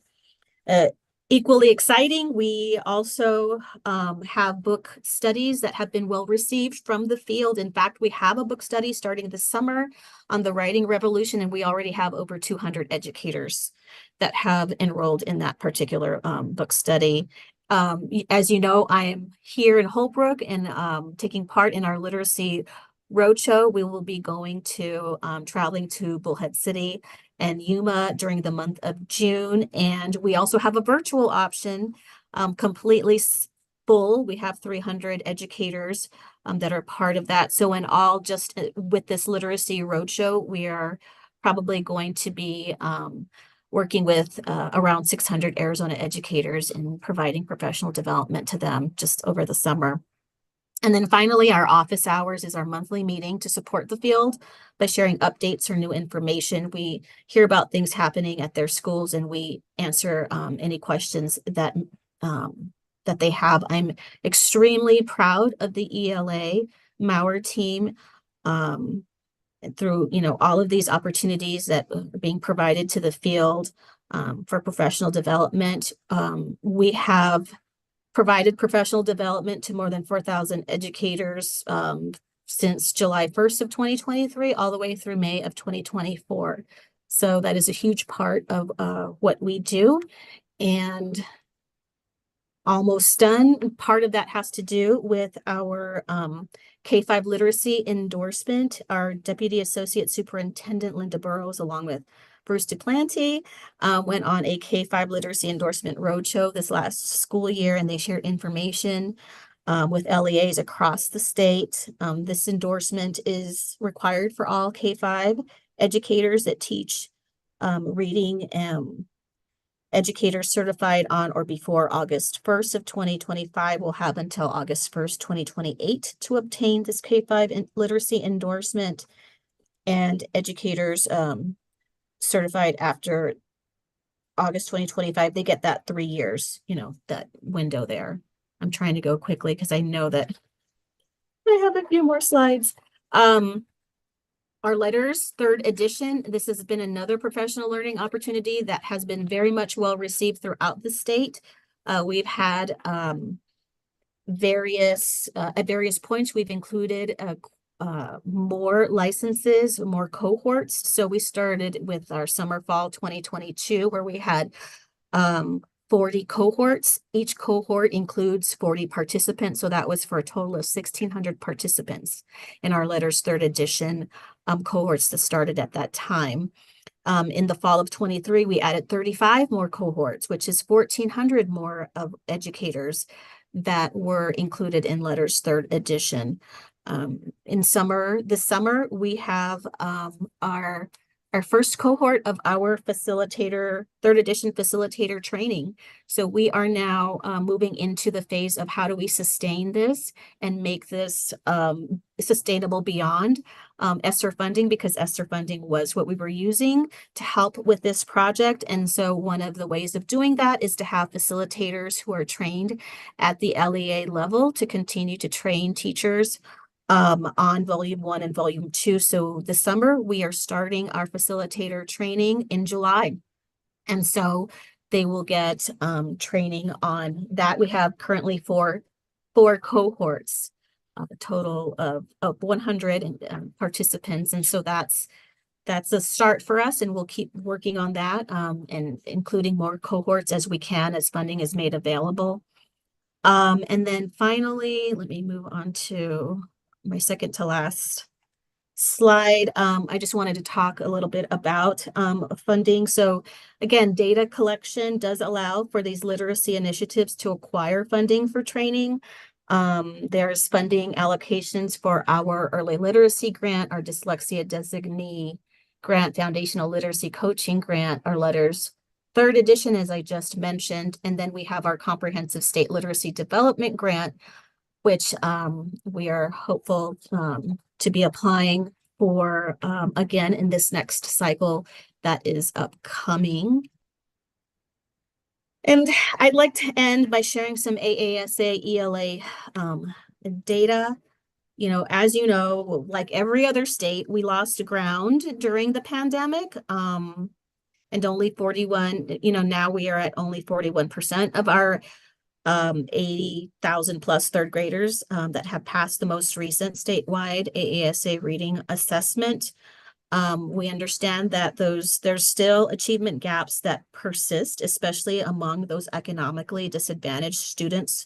So while we are definitely on the right course, as you can see, we're on the right trend, but more work does need to be done. We believe that every child has the right to read, and a knowledge base on the science of reading is essential for our teachers to, so that we can see those positive student outcomes in literacy. So we must continue on with this work. And that is the end of the presentation. Thank you, thank you. And if there are any final questions, I'm ready.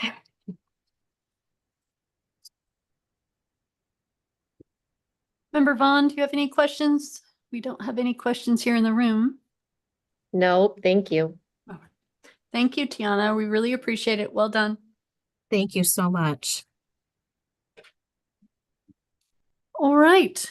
Then we are so pleased to have our next guest and presenter, Heather Henderson. I had the pleasure of learning more about their demonstrated success when we reached out to them to be a possible case study for Read on Arizona's Decoding What Works. And Heather Henderson is the Chief Academic Officer for the Arizona Charter Academy, and she will give a presentation on effective practices related to Move On When Reading at the Arizona Charter Academy. Welcome and thank you.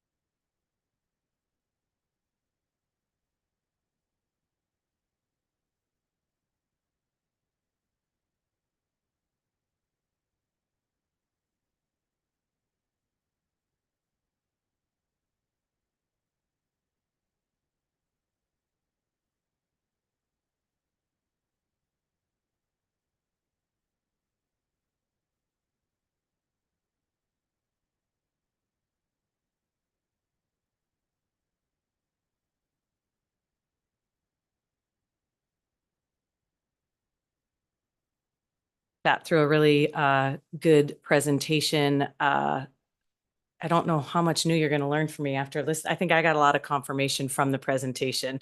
So we're here. I want to thank you guys for all the work you do, honestly, for sitting on a committee. I know it takes a lot of time. And we are definitely passionate about reading and on a really interesting journey. So hopefully we can share a little bit of just what we do. A big slogan for us is to meet each student where they are as they are. And I thought that was really important to think about when you look at literacy and where kids are.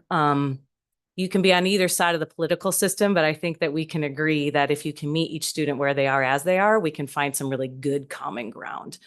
And in this time, I think that's important. The other thing that is really big for us is really defying odds, and that students really do deserve the right to become a skilled reader. A little bit about myself, I forgot to add that in. I came to Arizona in 1995 from the Midwest, Iowa. I was very confused when I moved to Arizona. I started in Avondale School District before the 101. Yeah, and I was special education, and it was just very interesting. I was just very confused on the education system, and that we celebrated 8th graders graduating and I know things have changed in Avondale too. I still keep in touch with people there. But it was shocking to me. And then I heard about charter. I don't even know how to be exactly, but in about 01, kind of heard about this movement. Went to a school and I spoke at a charter conference, and all I can relate it to is the Oregon Trail. It was like the Wild West. Because you barely had to have a pulse to have a charter at that point. And wow, how things have changed. And so I'm a proponent of both. I am just really a proponent of Title I schools. And I don't care who does what. I'd say we're kind of a combination of both. But really what it allowed us to do is just to really roll up our sleeves and really think about kids, and really think about our demographics and the community that we served over the years. I just think good schools are good schools. And so I really mean that in all. I think there's really great districts and really great charters, and then there's really bad all around too. So a little bit about who we are. You can click, do I click? I don't. Perfect. This is just a little bit about us. We started in 01. We're a single site charter. We're not a corporate. We're one of the few probably left around. We're 80% free and reduced, so we have a very specific target that we are after. We have a little over 1,000 students. We started with 100. Of those K3, I thought relevant for you, we're at 480, 500, about there. We currently are sitting at a 98% teacher retention rate, which has really helped. It makes a big difference. I should have put in our leadership. We have a huge retention rate. I don't think I have a leader under, gosh, probably 10 years. So we have a lot of advantages there that I understand are unique. And we do a lot like with top companies, things like that, I think, to attract some high quality people. And we do a lot of other out of the box programs from ESSER funding that I think have helped with that. We're a turnaround school. In 2011, we were a D school. I had a mentor that asked me if I wanted to work that hard to be a D. And that was just a really thought-provoking question, because it's not that most people aren't working super hard. They're giving it their all, but we had a lot of thought change to make, because we didn't lose one family, because families want to be happy. But you also have to ask yourself about the education side of it and the academic side of it when you're sitting on the other side. Demographic wise, we are very diverse for Arizona. When I say diverse, a lot of people will say, you know, we teach in a diverse school, but then it's like 90% Hispanic and then a little bit of white, or it's all white with a little bit. But we really are diverse. So we're 69% Hispanic. We run an 11% African-American population, which is larger when you're looking at the diversity. And then we have white people who still hang with us. And then we have 4% two or more races. So we just are a very diverse school. I think another unique thing that doesn't exemplify on here, but our teachers are very diverse. So in almost every grade level, we represent our different ethnicities, and that's been about a 10-year work in progress to really ensure that we are representing who we teach. Next slide. I didn't know really where to begin. I did run this through with Sean prior, so it's lining up, which is good. But I wanted to give just a little bit of, and when I ran it through Sean, it was already done. So I say that to be honest. It's just really interesting because you don't know really who you're speaking to. But there were 3 things that really kind of, when I was thinking about all of this, that I think are really important to think about. And an aha for, I think, our school and our thought process. One is A through F labels, really just thinking about it's public driven. And I always challenge our school. Yes, we've been an A for 8+ years, but what is an A?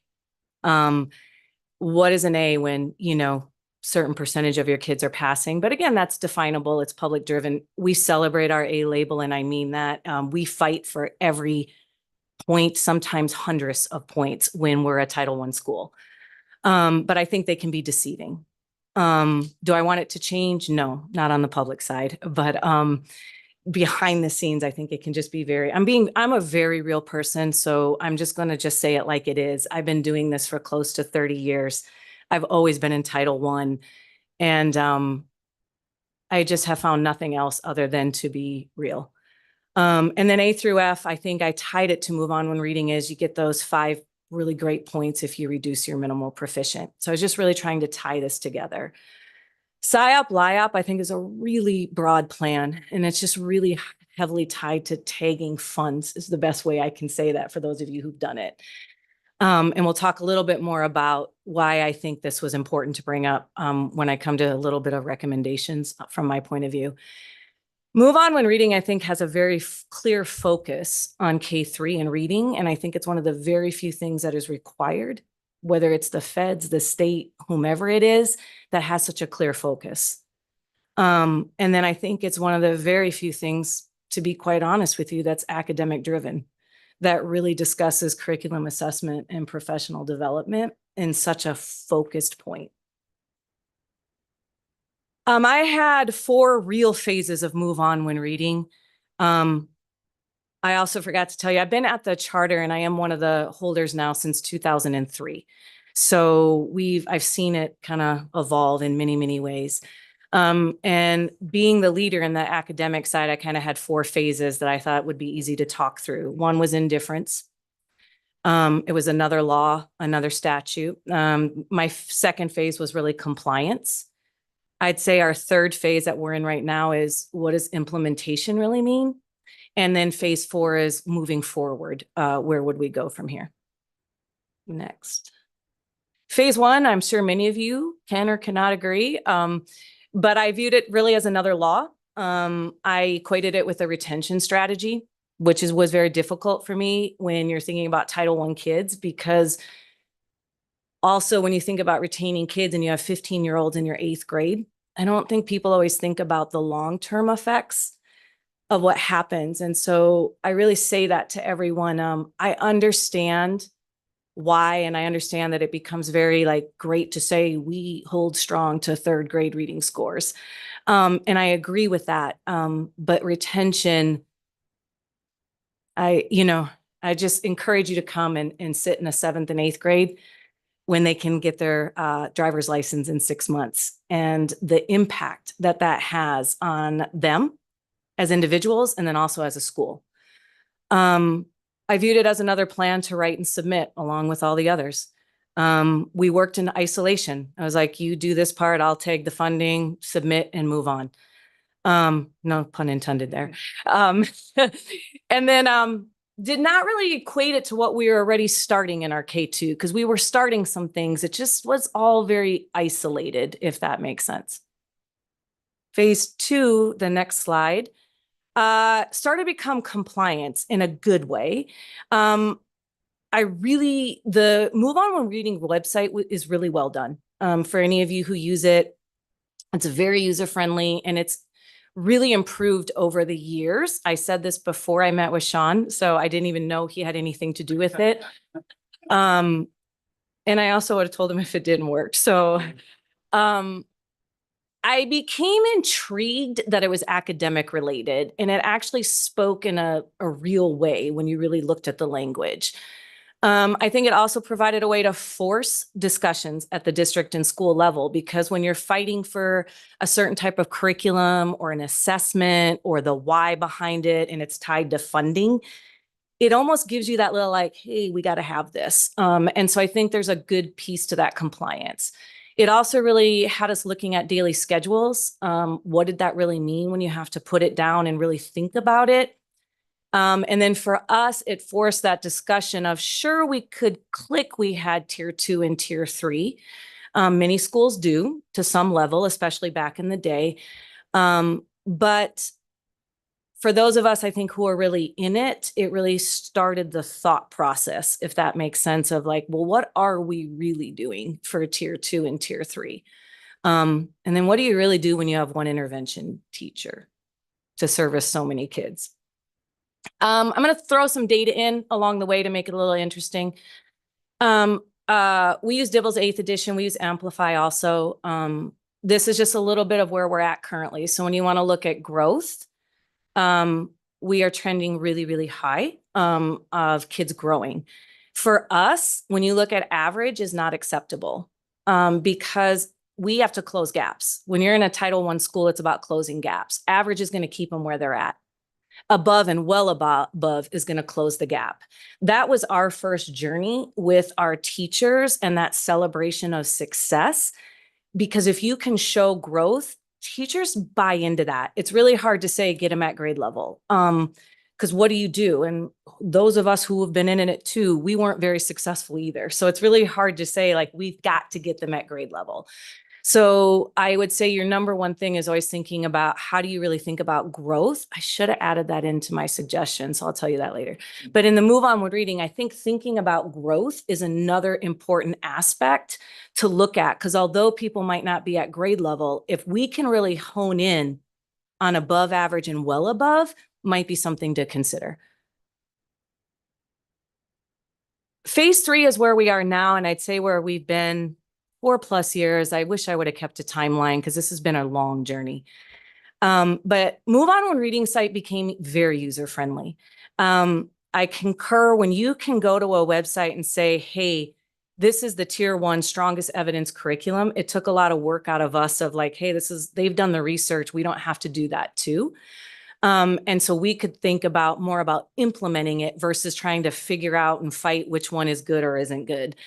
The more relevant professional development, I would say, again, starting in like 2020, that era, ADE just stepped up to a whole new ballgame, in my opinion, on the relevant professional development and access to teachers. It felt a lot less compliance and a lot more about what can we do for kids. Curriculum for us was really getting into the validity and the reliability of implementing the curriculum to its authentic state. First thing when people get curriculum, usually what we want to do is what we think might not work, what we think kids can't do, and we want to start adjusting and moving it around. It's like, it seems to be in our fiber of teachers that we just got to figure out what we want to do a little different. So we spent many years of just, let's stick to what the research says. If the research said this is a good curriculum, let's get that under our belts first. Let's just do it the way it said. Things that we fought were like, spelling tests should be every Friday. That's what we've done. That's what we always do. We need to move the lessons. Stacks of notebooks people would bring me of how they were going to rechange the scope and sequence, and why. And I was like, no, you know what? For some reason, I got to tell you, if they are randomly putting these spelling tests, there's probably a reason for it. Let's stick with it. We also moved from isolation of doing the move on when reading report and submitting to really thinking about a team of what this looks like. Creative scheduling with our ESSER COVID funds. I was probably one of the few people that read the manual, but by God, I read 140 pages of it. And there was one piece that really stuck out to me, and it was thinking about hiring retired people, burnt out people from COVID, but were strong reading teachers or prior.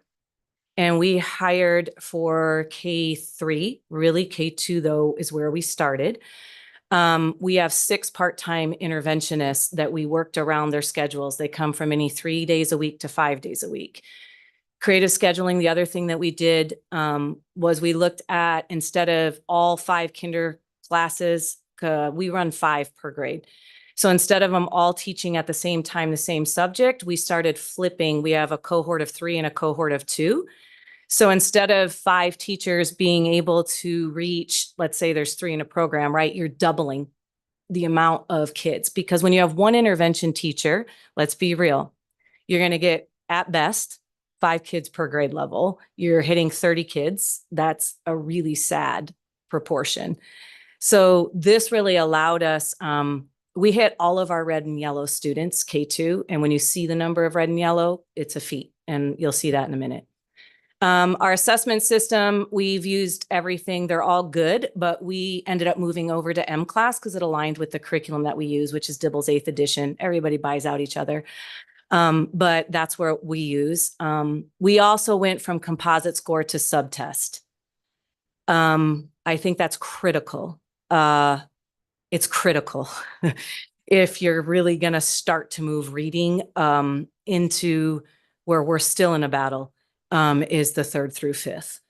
I think the tier 2 and tier 3 program is a culture in our school now. It's a culture though, because of the scheduling. You have to make scheduling work. And that takes a lot of creative thought process, especially when you're not pulling them out of anything. And when I tell you we pull them out of nothing, we don't. They attend every core class. They attend electives. And it's not done before or after school.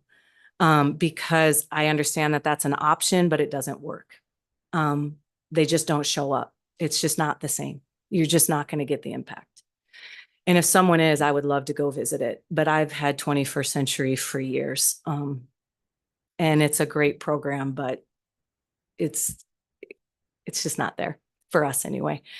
Professional development, is really built around our curriculum right now, assessment and student evidence. That's where we're at, really looking at the data and how you push it.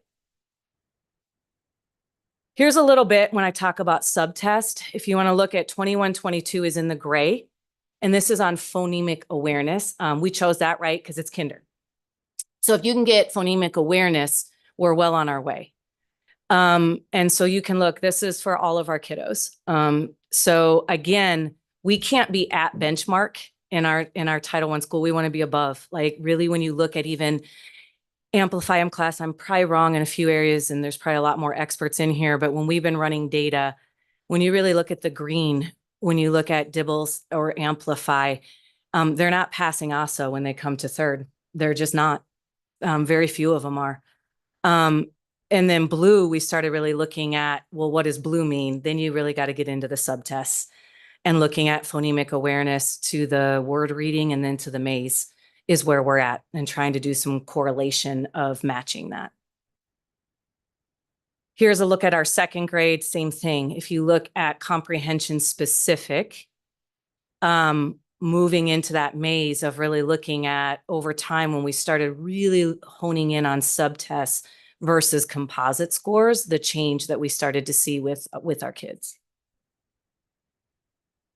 Moving forward, which is right now, we're looking at really trying to unite our PSYOP and our MO or MAUR. And you all may do this, but we're still kind of disjointed when you're looking at the PSYOP and then you have this other plan of the move on when reading, and really trying to tie those to talk to each other and really think about it. It should be one and the same in different areas. We're going to replicate our 3-5 program, and we're going to keep our K2 with the interventionists. Although we've lost all of our COVID ESSER, we redid budget and we put those in as our first priorities and started thinking about what changes and shifts could we make by making that our priority. We're also looking at subtests of adding the vocab subtest and possible oral language that have come out with Dibbles 8th, because we're really on the journey of the comprehension. We have really started to figure out the foundational piece. Our scores are phenomenal. The comprehension, we are just in a battle still. We're still working through it. It's a tough one. And I would love to start working with people who are a step further than we are. But that's where we're at right now. We're also connecting the dots. I'm in one of the courses right now that you all offered for free. And it's blowing my mind. And I thought I knew a lot. And I know nothing. You know, every time you learn a little more, you find out what you don't know. And so we're connecting the dots, just like we started connecting the dots of the subtest with the composite. We're connecting the dots that in the science of reading, they all work together. And I know that sounds so simple, huh? Simple view of reading, but it's not that simple. And so you have to really think about those pieces too. That's where we're at. We're also at, in order to keep our interventionists, we mandated they had to have the 90 hours prior to the start of 24-25 school year. I know I have a lot less that I have of red tape, but I think I told them in April because that's when I figured it out. And they're doing it. And I think 3 of the 4 are done. I mean, people can do it when they want to. And then we're trying to seek creative funding sources to continue that tier 2, tier 3. And then how to provide the training for all K-5 staff. I'd prefer all K-8. I think it's important. I didn't put this, when I say all staff, I want to be very clear that I also think that the policy should include leaders. We know that the principal has the highest impact on schools. And so I think we're doing a disservice to our teachers, which is then a disservice to the kids when the leaders themselves don't have these aha moments, because there is nobody that can give you that if you don't have it on your own. And I think that's imperative when we think about what we know. Still struggle. Diagnostics, we're still a work in progress. I think that's an area that hopefully, even like a MAUR, I would give the recommendation of, what do you mean by that? It's a very vague term, because screeners are super easy to understand, benchmarking, all of that. But most of these systems all say they have diagnostic tools, and they do, but not if you don't understand that they do. So I think there's some work to be done on diagnostics, in my opinion.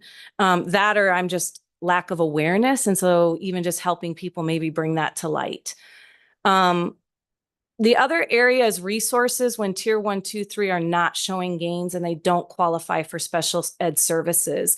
I think sometimes when people think about it, being from former special ed, people don't always understand that a kid can't qualify if there's not a gap. And that's what we're running into. And when I say running into, maybe 5 to 10 max second graders that are not showing growth with these highly recommended, we're at the strongest evidence levels of curriculum that we use across the board. And so, and we're only studying the kids that have been with us since kinder. So we've removed all the, well, they don't come to school, da da da da da da da da da da da.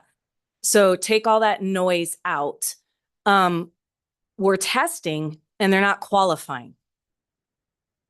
And I'm not using that as an excuse because I'm telling you, we might have one kid a year, maybe 2 that didn't qualify for Mauer. I mean, you almost have to not have a pulse, to be honest, to not pass that test, like to get into you have to notify them. It's a really low bar. I mean, I know our kids and I know the ones that are in the red and the ones you get the list that didn't make it. It's a low bar. So in second, we're trying to figure that out before they hit third. But I would love to talk to some people, then what? Because what other programs are out there or working with someone of like, hey, yeah, we've tried these, but have you tried this one? Because again, that struggle of figuring out which one to use can take so long when you're getting to that type of diagnosis. You heard me. I don't think retention fixes the problem. Dyslexia designee for us right now is very operational. We have 2, but they teach all day. Like, what do you do with that? How do you open up their resources? Because they've got some knowledge, right? Like, I know they do. We have 2 great ones. As soon as I saw we could get a second one, thanks for the funding, because otherwise we really would not have gotten a second one even. But even at that, the practical being in the trenches, how do you get that out to people? And well done, because sure, they can be parts of PLC, sure, they can do all of that, but when they're teaching all day, they also need the time to be able to put that information together to hit the specific need to then get it out if you want it well done. I can tell you they're available. I have all that, and they have their little office hours and all of that, but I'm talking about the realness of how do you actually get that out there. I understand the intent of it, and I think it's a really great step, but that's where we're struggling. I have it on paper. I've uploaded. I've fulfilled every checklist item of Mauer, but we're still struggling with the implementation piece of it. And then in our foundational scores, like I told you, we're high. I was listening to a podcast the other day, and it's across the nation. They're like, for those of them who are doing it, they're showing great gains, and man, you feel you're on a high when you get these scores back, and then you start to delve into the comprehension, and you're like right back down there, trying to figure it out. So that's where we're at. Next slide. Here's where we are. So we are on an upward trajectory. For a Title I school, we're doing fairly well. But I think we'll continue to go up and down for a while. I think comprehension, I think we're in for a battle. It's going to take us some time. And I think we're starting to put the pieces together. So I think over time, we'll see. And I'm really closely following that cohort we started 3 years ago in kinder with the full intervention program and where we're at. This is how we start almost every year for the last 2 years. This is what we look like at the beginning of the year with our data. This is where we are now with a really solid program. And that's why I kind of explained the scheduling and everything, because these triangles tell a story, but that story comes from all those pieces that you have to put together. For us, with our demographics, I always knew it was true. I always knew it was true that you're supposed to have the 80, 15, 5, but in all our years, and I'm truly coming up on 30 years, we never could get that to look like that. And that truly started kind of with that move on when reading and kind of working our way through to where we are now. This still is good. It's not good enough, because now you really got to look at those subtests and where we're going. So I think this is just the start. And I think that also could be why schools and teachers and the morale goes down, because you're not always seeing the results you want to see. First grade, here's where we look at on the next one. I got tired of making triangles, so I switched to a different one. If any of you have all tried those triangles before, it is a nightmare. So 4 hours later, and I had short notice on this presentation, I was like, and we're moving to this. Much easier. But if you look at first grade at the beginning of the year, this is where we are. And if you look at our end of year, we're still really trending nicely. Of course, that red, right? We got to watch that. But if you look at beginning of year to end of year, we're still cutting that almost in half, which is huge, because each year it gets harder. This includes all new kids. This includes everyone. This is FAE and non-FAE. So this is just the real deal. This includes every special education kid. It includes everything. There is nothing taken out of this. This is raw data. And then here's where we're at in second grade. As you know, the climb gets tougher. But again, if you look at that intervention program going from 22 to 9, is just really incredible. And then taking that blue up into that 61, 62% is really incredible. Where we're just in that work in progress is figuring out how to get that second blue to transfer into our ASA third. And that's the journey we're on. And that's why we're replicating 3-5 starting this year. Because this cohort is our baby. This second grade is our true where we started. And that's everything. Recommendations. I'll keep this really quick. I think they most were said. But I think about somehow, how do we really encourage people to tie those SIOP plans together? I would love a collaboration space for high performing schools. In particular, love the heat map idea of like getting with even, think high performing in general, and then maybe pulling out into subgroups when you're looking at Title I. I know this is impossible, but I'm going to say it anyway. Incentivizing top performing schools, even if it's receiving funds with the condition of mentoring another school. It's just always interesting that we incentivize the people that are struggling the most. And I understand the why behind it, but it's not showing any difference, and it hasn't shown any difference. So why do we keep doing it? I would add the growth and subtests. I did have that on there. I forget what I do. In the data entry, I think it's important for schools, especially schools who are trying, to celebrate that growth, because growth will then change into proficiency. And I would improve the diagnostic options. A through F, I would have the move on when reading data tie to that A through F label. We do not give enough credit to K2. And there's states out there doing it. Idaho has one. I'm sure there's a plethora of others, but we really need to look at that. And then science of reading. I was sad to hear, I don't know if this is true or not, but I heard it from a very resourceful person that the asynchronous learning option they think is out of funding. That was really hard for us if it's true, because we have all of our leaders in it. And we are dying with everything else that we're doing. And we're doing the 90 hours.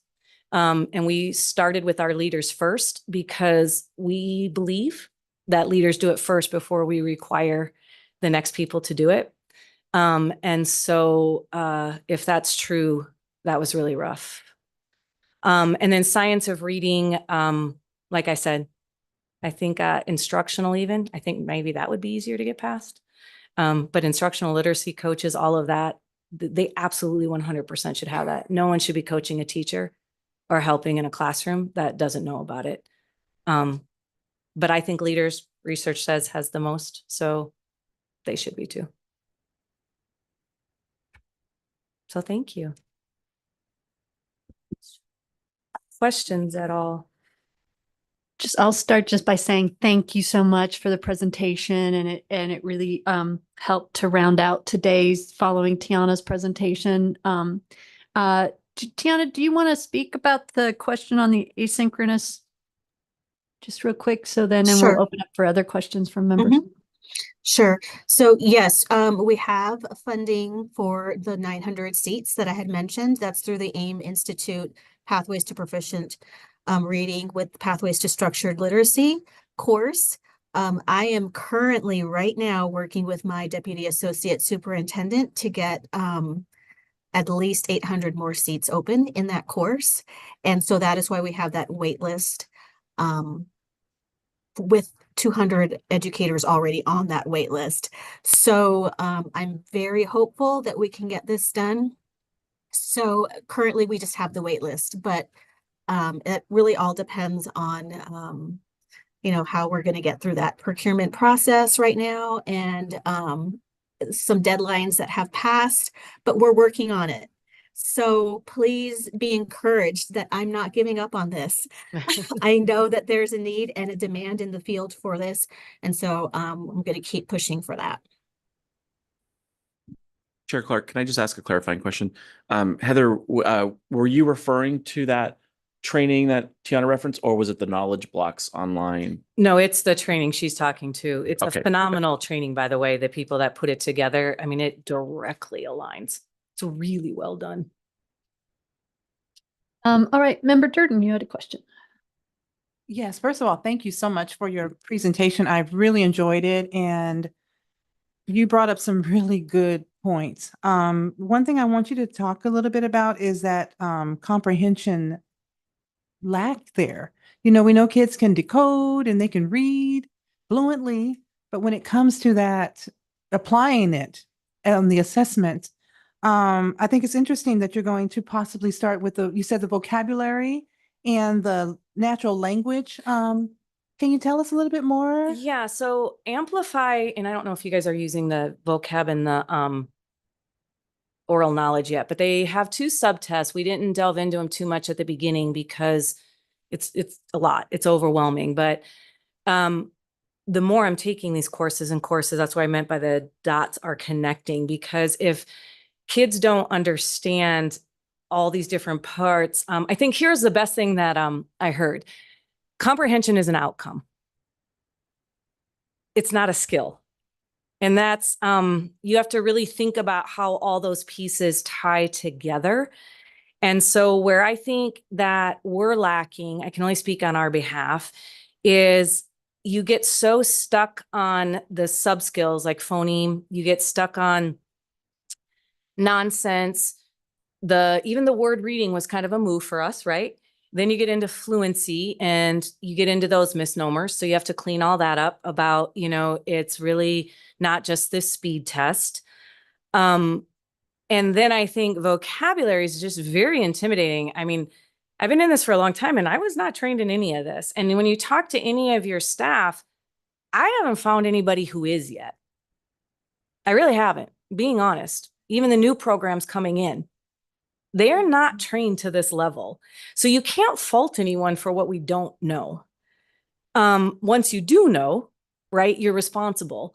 So I think that's why I really encourage leaders, because the more we start to talk and put it together, you begin to understand how to help support teachers and what's realistic, what's not realistic. And vocabulary really builds in, and you can build vocabulary into that first layer of the science of reading. And even though people will tell you that, if you don't really take it and understand it and start to take, the best I can say is the coursework, it all connects and you're like, I get it. It's like, duh, like the simple view of reading. Like you literally are like, it is really that simple.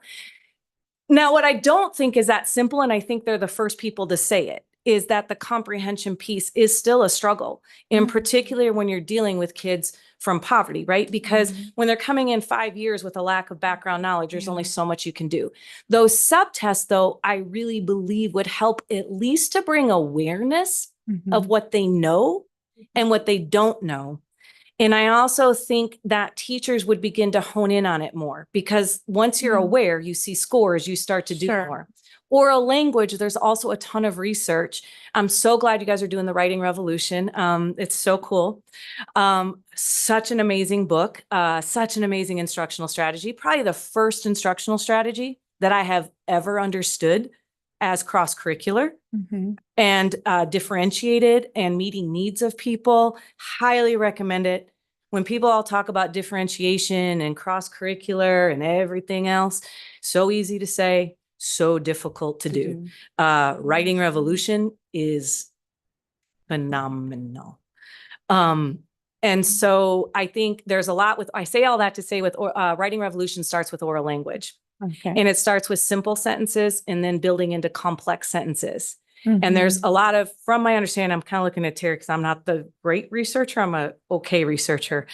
The simple sentence structure also helps to predict some of their comprehension in the future and what they're learning with their background knowledge.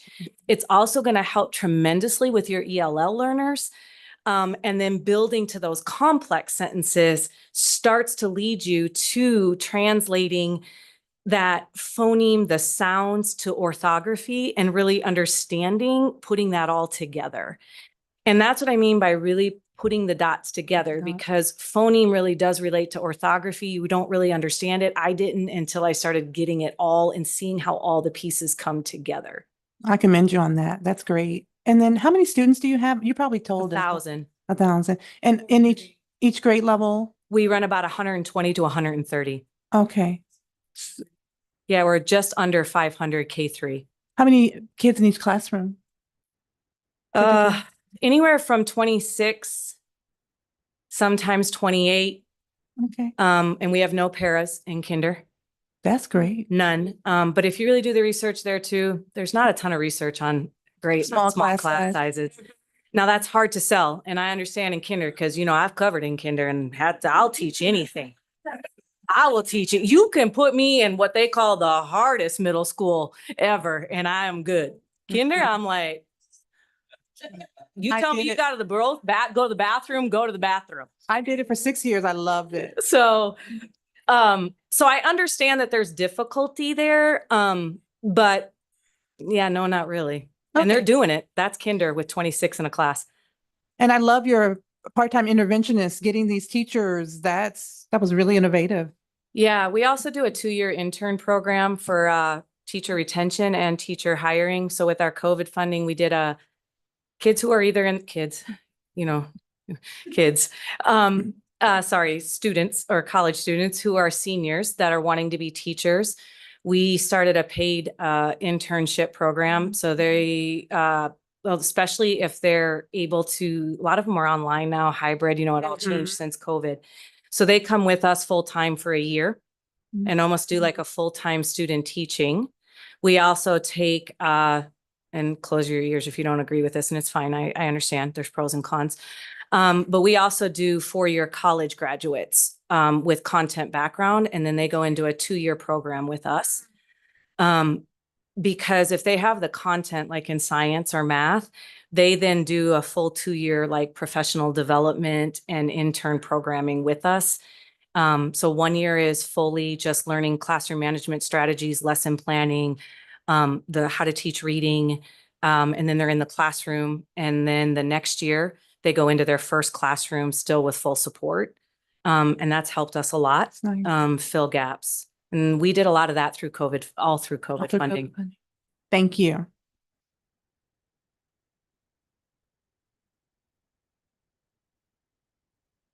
Member Palmer.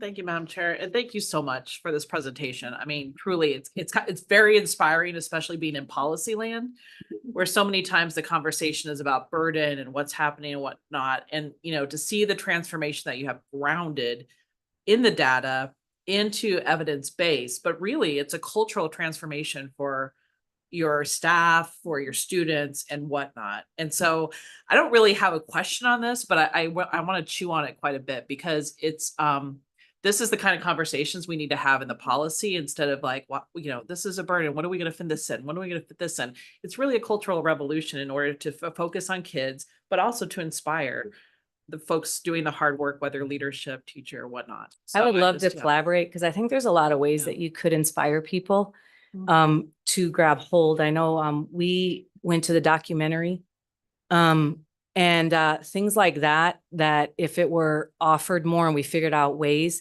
that's what inspires the people on the ground. Like I call us in the trenches.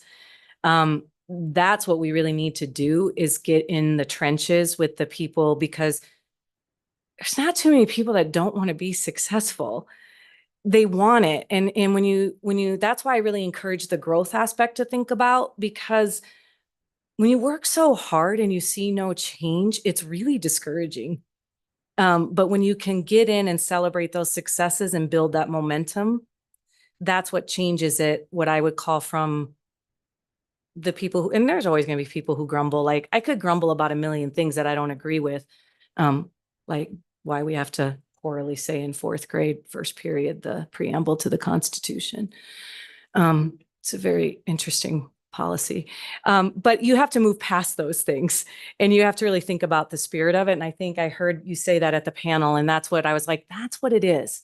We've gone from compliance to embracing the spirit of it. And I think what you have to do is, and I said this when I talked to the charter conference, you have to push away the noise. When you're a leader, you've just got to get rid of the noise. And you really have to get down to what are we here for? It's not hard. It's really not hard. None of this that we're doing is hard. It's really not. It's just what are the choices you make. Thank you. I just want to say, wanted to say one thing, which is just that really resonated. And that is one thing that we want to focus on, is that moving from compliance to commit, and really making sure that we support the field in being able to commit to getting what we know can be done. So Member Haley. Great comment. Chairwoman Clark, a quick question on for your academic teams, when you made the decision to adopt Dibbles and Amplify, and they came back to you and said, here's all the things that I would like to change with the implementation of the curriculum. And how did you as a leader help convince them that you're just going to work the plan as it's described? We hear a lot about educators like to bring in lots of other things that they like. Yep. Teachers is a bad word at our school. And so how did you create a culture where let's just work this program, let's just work this curriculum from beginning to end? And what changed in the process for them to embrace it? It's a great question. I can tie it to a few things. One, we have instructional coaches for every teacher in our school, whether you've got 1 year or 20 years. They meet weekly with like 10, 15-minute observations, and then a 30-minute one-on-one. So I think that helps a ton. And a lot of people were like, well, your veteran teachers probably don't like that. They actually love it because they're the ones that are like, they're so good at what they do. And so having someone come in and see the good things that they're doing and tying that then and showing the data and then working with them, I think you have to think about the business philosophy, like where are you going to spend your time? And I think in education, we often try to focus so much on what's not working versus the 80-20 rule. And so we really worked at people who wanted it. And then their data just told the story. Then people are like, well, if I want that data, it's like, well, then like, you ready? Let's go. Like, are you ready to do this? I also think with our leaders, like our principal, our leaders, myself, we are always in the classrooms. We develop the PD. Our principals, it floors me when principals don't attend. I don't even understand it, that they don't attend PLCs and that type of stuff. So I think there's a lot of that too, that our leadership is in doing it. We do backwards internalization guides with them. We're in there, we're trying, hey, what worked, what didn't work. And so they have a level of freedom as long as the research and the data is showing that. So I think you really have to build off success. It's number one. You have to get those really quick successes and then build from there. And then it just becomes non-negotiable. And you're either on the bus or you're not. And there are times people just aren't on the bus. And that's okay. And you got to let them go and find where it is that works for them. And yeah, that's the way it should be.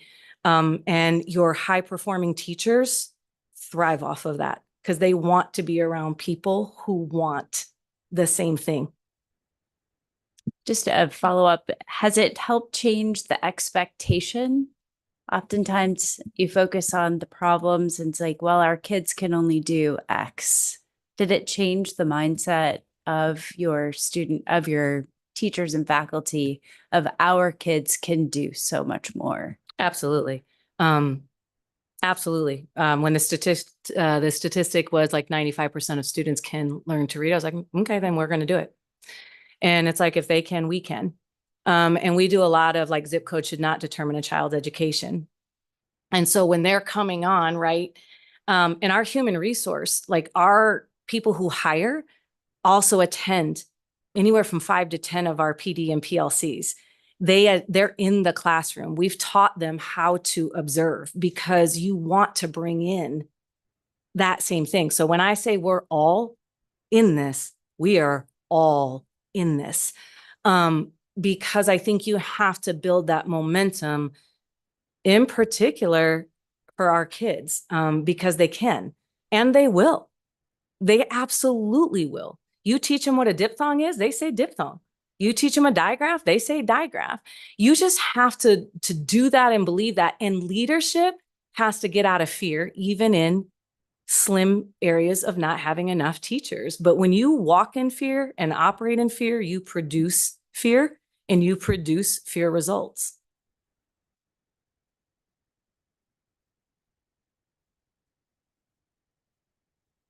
Any other questions for our presenter?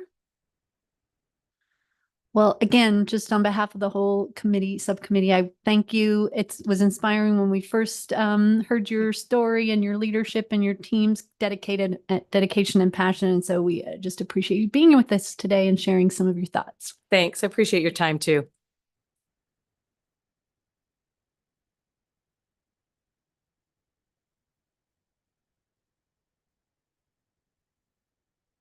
Chair Clark, perhaps a 5-minute break?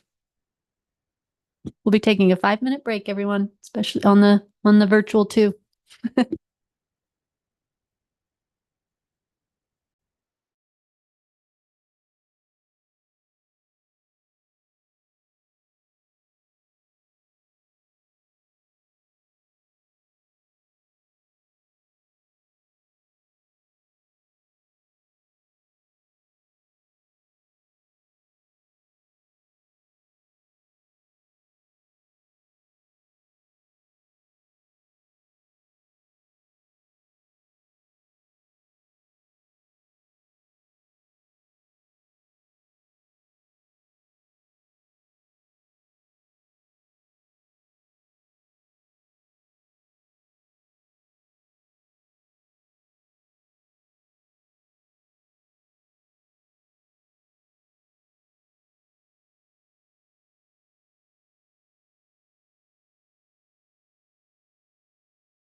Thank you. All right, we are back for the K-3 Early Literacy Subcommittee meeting to continue. We are moving on to, we're going to combine the next two items, item 3 and item 4, into a discussion and then recommendation. So just sort of free flow. One of the things I will ask, just to kind of kick us off, if this subcommittee would like, Heather, our previous presenter, did bring a lot of recommendations. Would you like those added to the bank of recommendations that would be considered at a later date? Yes. Okay. So check. Yes, Director Ross.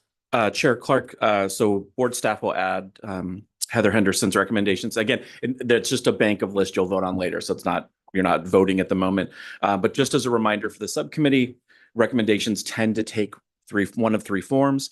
One is guidance or training, something to be developed by the Department of Ed. As a concrete example, Heather talked about the need for more resources around diagnostic assessment. So that would be an example. Another option is board rule. So going in and changing rule for the administrative code, which would go through the state board. And then a third option would be suggestions for changes or additions to legislation. So just as a reminder, those are sort of the three avenues. Thank you, Director Ross. All right, we will open it up for just comments, considerations, discussion, and any recommendations from our committee members. Anybody want to kickstart us off? Member Palmer. Just ask a question on the SIAP and move on when reading coordination. Is that a big P policy, small P policy? Is that local? Like, just where would that even fit? Chairperson Clark, Member Palmer. So the CIOP is the plan related to English language learners that schools complete. Obviously, the connection between teaching students to read and write is going to be highly connected to a plan for English language learners, and the beauty of structured literacy is that the same strategies work in the different languages. It's hard to say. I don't know that a big P policy solution would be the way to go. It may be something more appropriately began with guidance and resources. Best practices, maybe some examples from other states, those kinds of things. I think a big P policy solution that doesn't start there might inadvertently create more problems than,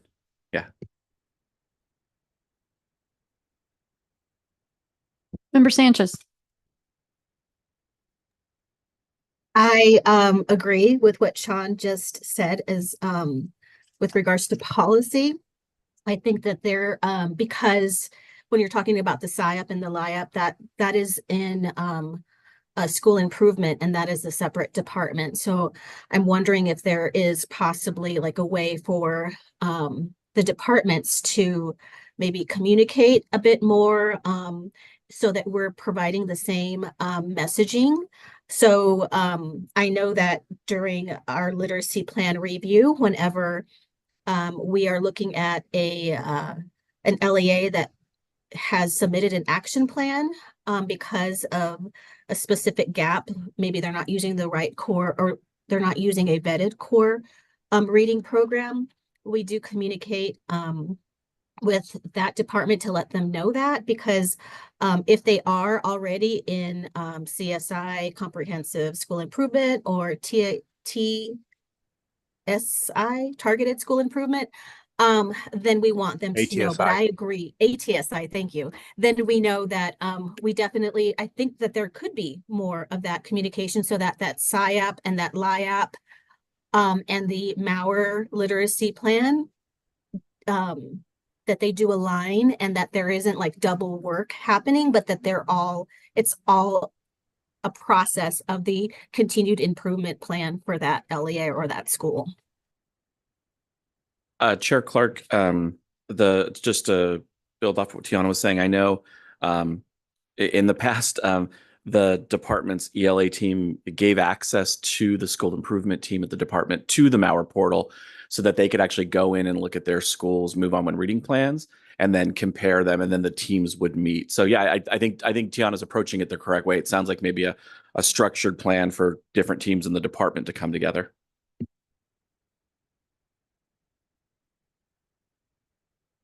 One question or comment I have, or just thought, is I'm really intrigued by some of the data you shared, Tiana. Around 77% of our LEAs are using a core evidence-based program, but yet we don't see sort of where I think we hope we aren't where we hope in the data. So I'm wondering, do the department have by tier, how many are using a top tiered evidence-based curriculum versus maybe a tier 2 or tier 3? And is that something you could maybe at a later date provide? We could definitely, yes, we have that information. We could pull that report and provide that information to the subcommittee. Yeah, no, but I'm saying of the 77%, how many are using a top tier 1 or a tier 2 or tier 3? That would be interesting. Yeah. It's confusing because I'm talking about ESSA evidence tiers, and what she was talking about is tier 1 is core reading, tier 2 is targeted, and tier 3 is intensive intervention tier. So there's two different tiers working at us. No, just it was a great distinction. Anybody else? Oh, Dr. Durden, yes. Yes, I was just interested in that dyslexia designee, and something our previous speaker had said, that they're there, but it's more in, they teach full time. So just maybe some discussion on that role and how we can support with it, because it's an important role, but if it's not being able to provide the supports we need it to help move the needle, maybe we can discuss that. What do you guys think? That was what I was talking about, HB 2060 earlier. Yeah, that's exactly. How can we broaden that? So we actually have the resources who actually have the time during the day who can actually go help teachers directly, because yep, all of the designees are in the classroom. What it continue to do, how can it be more effective? Yes. Yep. It did, and this is completely related to what Heather's amazing presentation, and one of her points, her recommendations, is I do think, and it would probably fall into number 1 from what Director Ross was pointing out, that I think training for the leaders is really important. You can't supervise what you don't understand. I think if we can broaden and continue to work on the training that we're providing for whether it's district leadership, site leadership, because then we are all better supports for our staff. But if I just go out and train those folks and our leadership isn't also participating or being trained to provide that training, I think it's not as effective as it can be. And that was something she hit on that really resonated with me. I wholeheartedly believe that is true.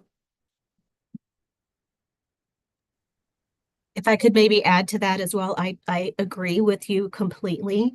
I also know that we have cohorts and we have licenses for our letters for administrators, and that has been the one piece that we have not been able to fill. We have a high demand for letters 3rd edition training for teachers, letters early childhood as well.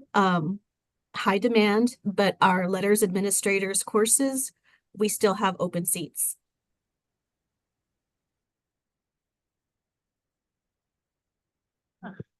Madam Chair, I think one of the things that came out that I thought was helpful, that maybe with just more of a communication, is that we heard during the policy discussions this past year and probably a little bit before about duplicity with screeners and whatnot. And while I think we had the conversation that there may be overlap, that it's not burdensome, there's actually a benefit to having both the literacy screener, dyslexia screener, and what that means. And so I just think that's an important point because it's come up a few times in conversation. And I thought we had a really great conversation about it, and super appreciate fellow committee members for really talking about what it means in the field and why it's important for both of those to continue to exist.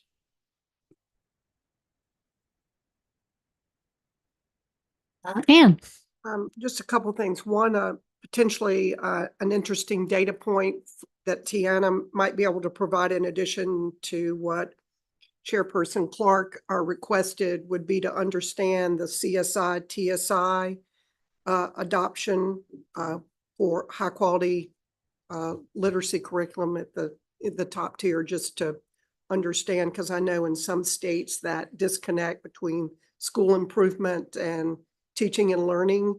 I've observed that in some other states, and it's sometimes shocking to find out how many of your TSI, CSI schools are not adopting that high quality.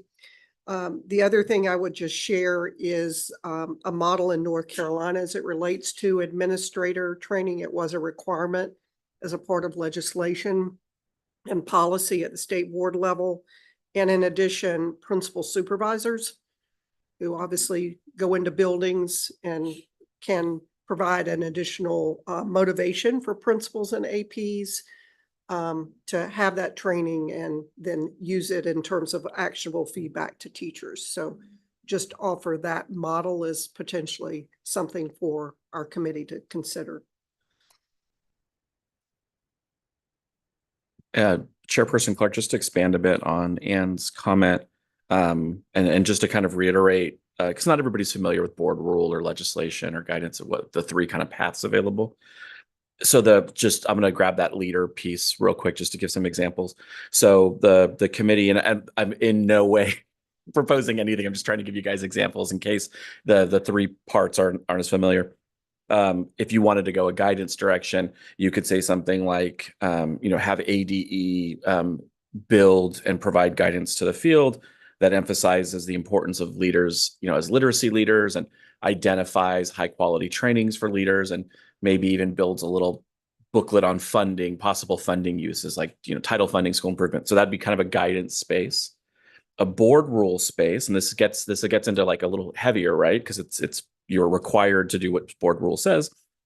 There is statute, as again, this is just an example. There is statute that makes the K-5 literacy endorsement required for all K-5 teachers of reading. Board rule, you could look into the possibility of board rule have identifying like principals and leaders as K-5 teachers, or like you could maybe make a connection in board rule there, or you could make a suggestion for a statutory change that just specifically calls out K-5 administrators must also have this training. So again, I am not in any way making any suggestions. I'm just trying to help clarify the possibilities available for you, because sometimes if you don't move in that policy space, it's kind of hard to understand the difference between like rule and statute.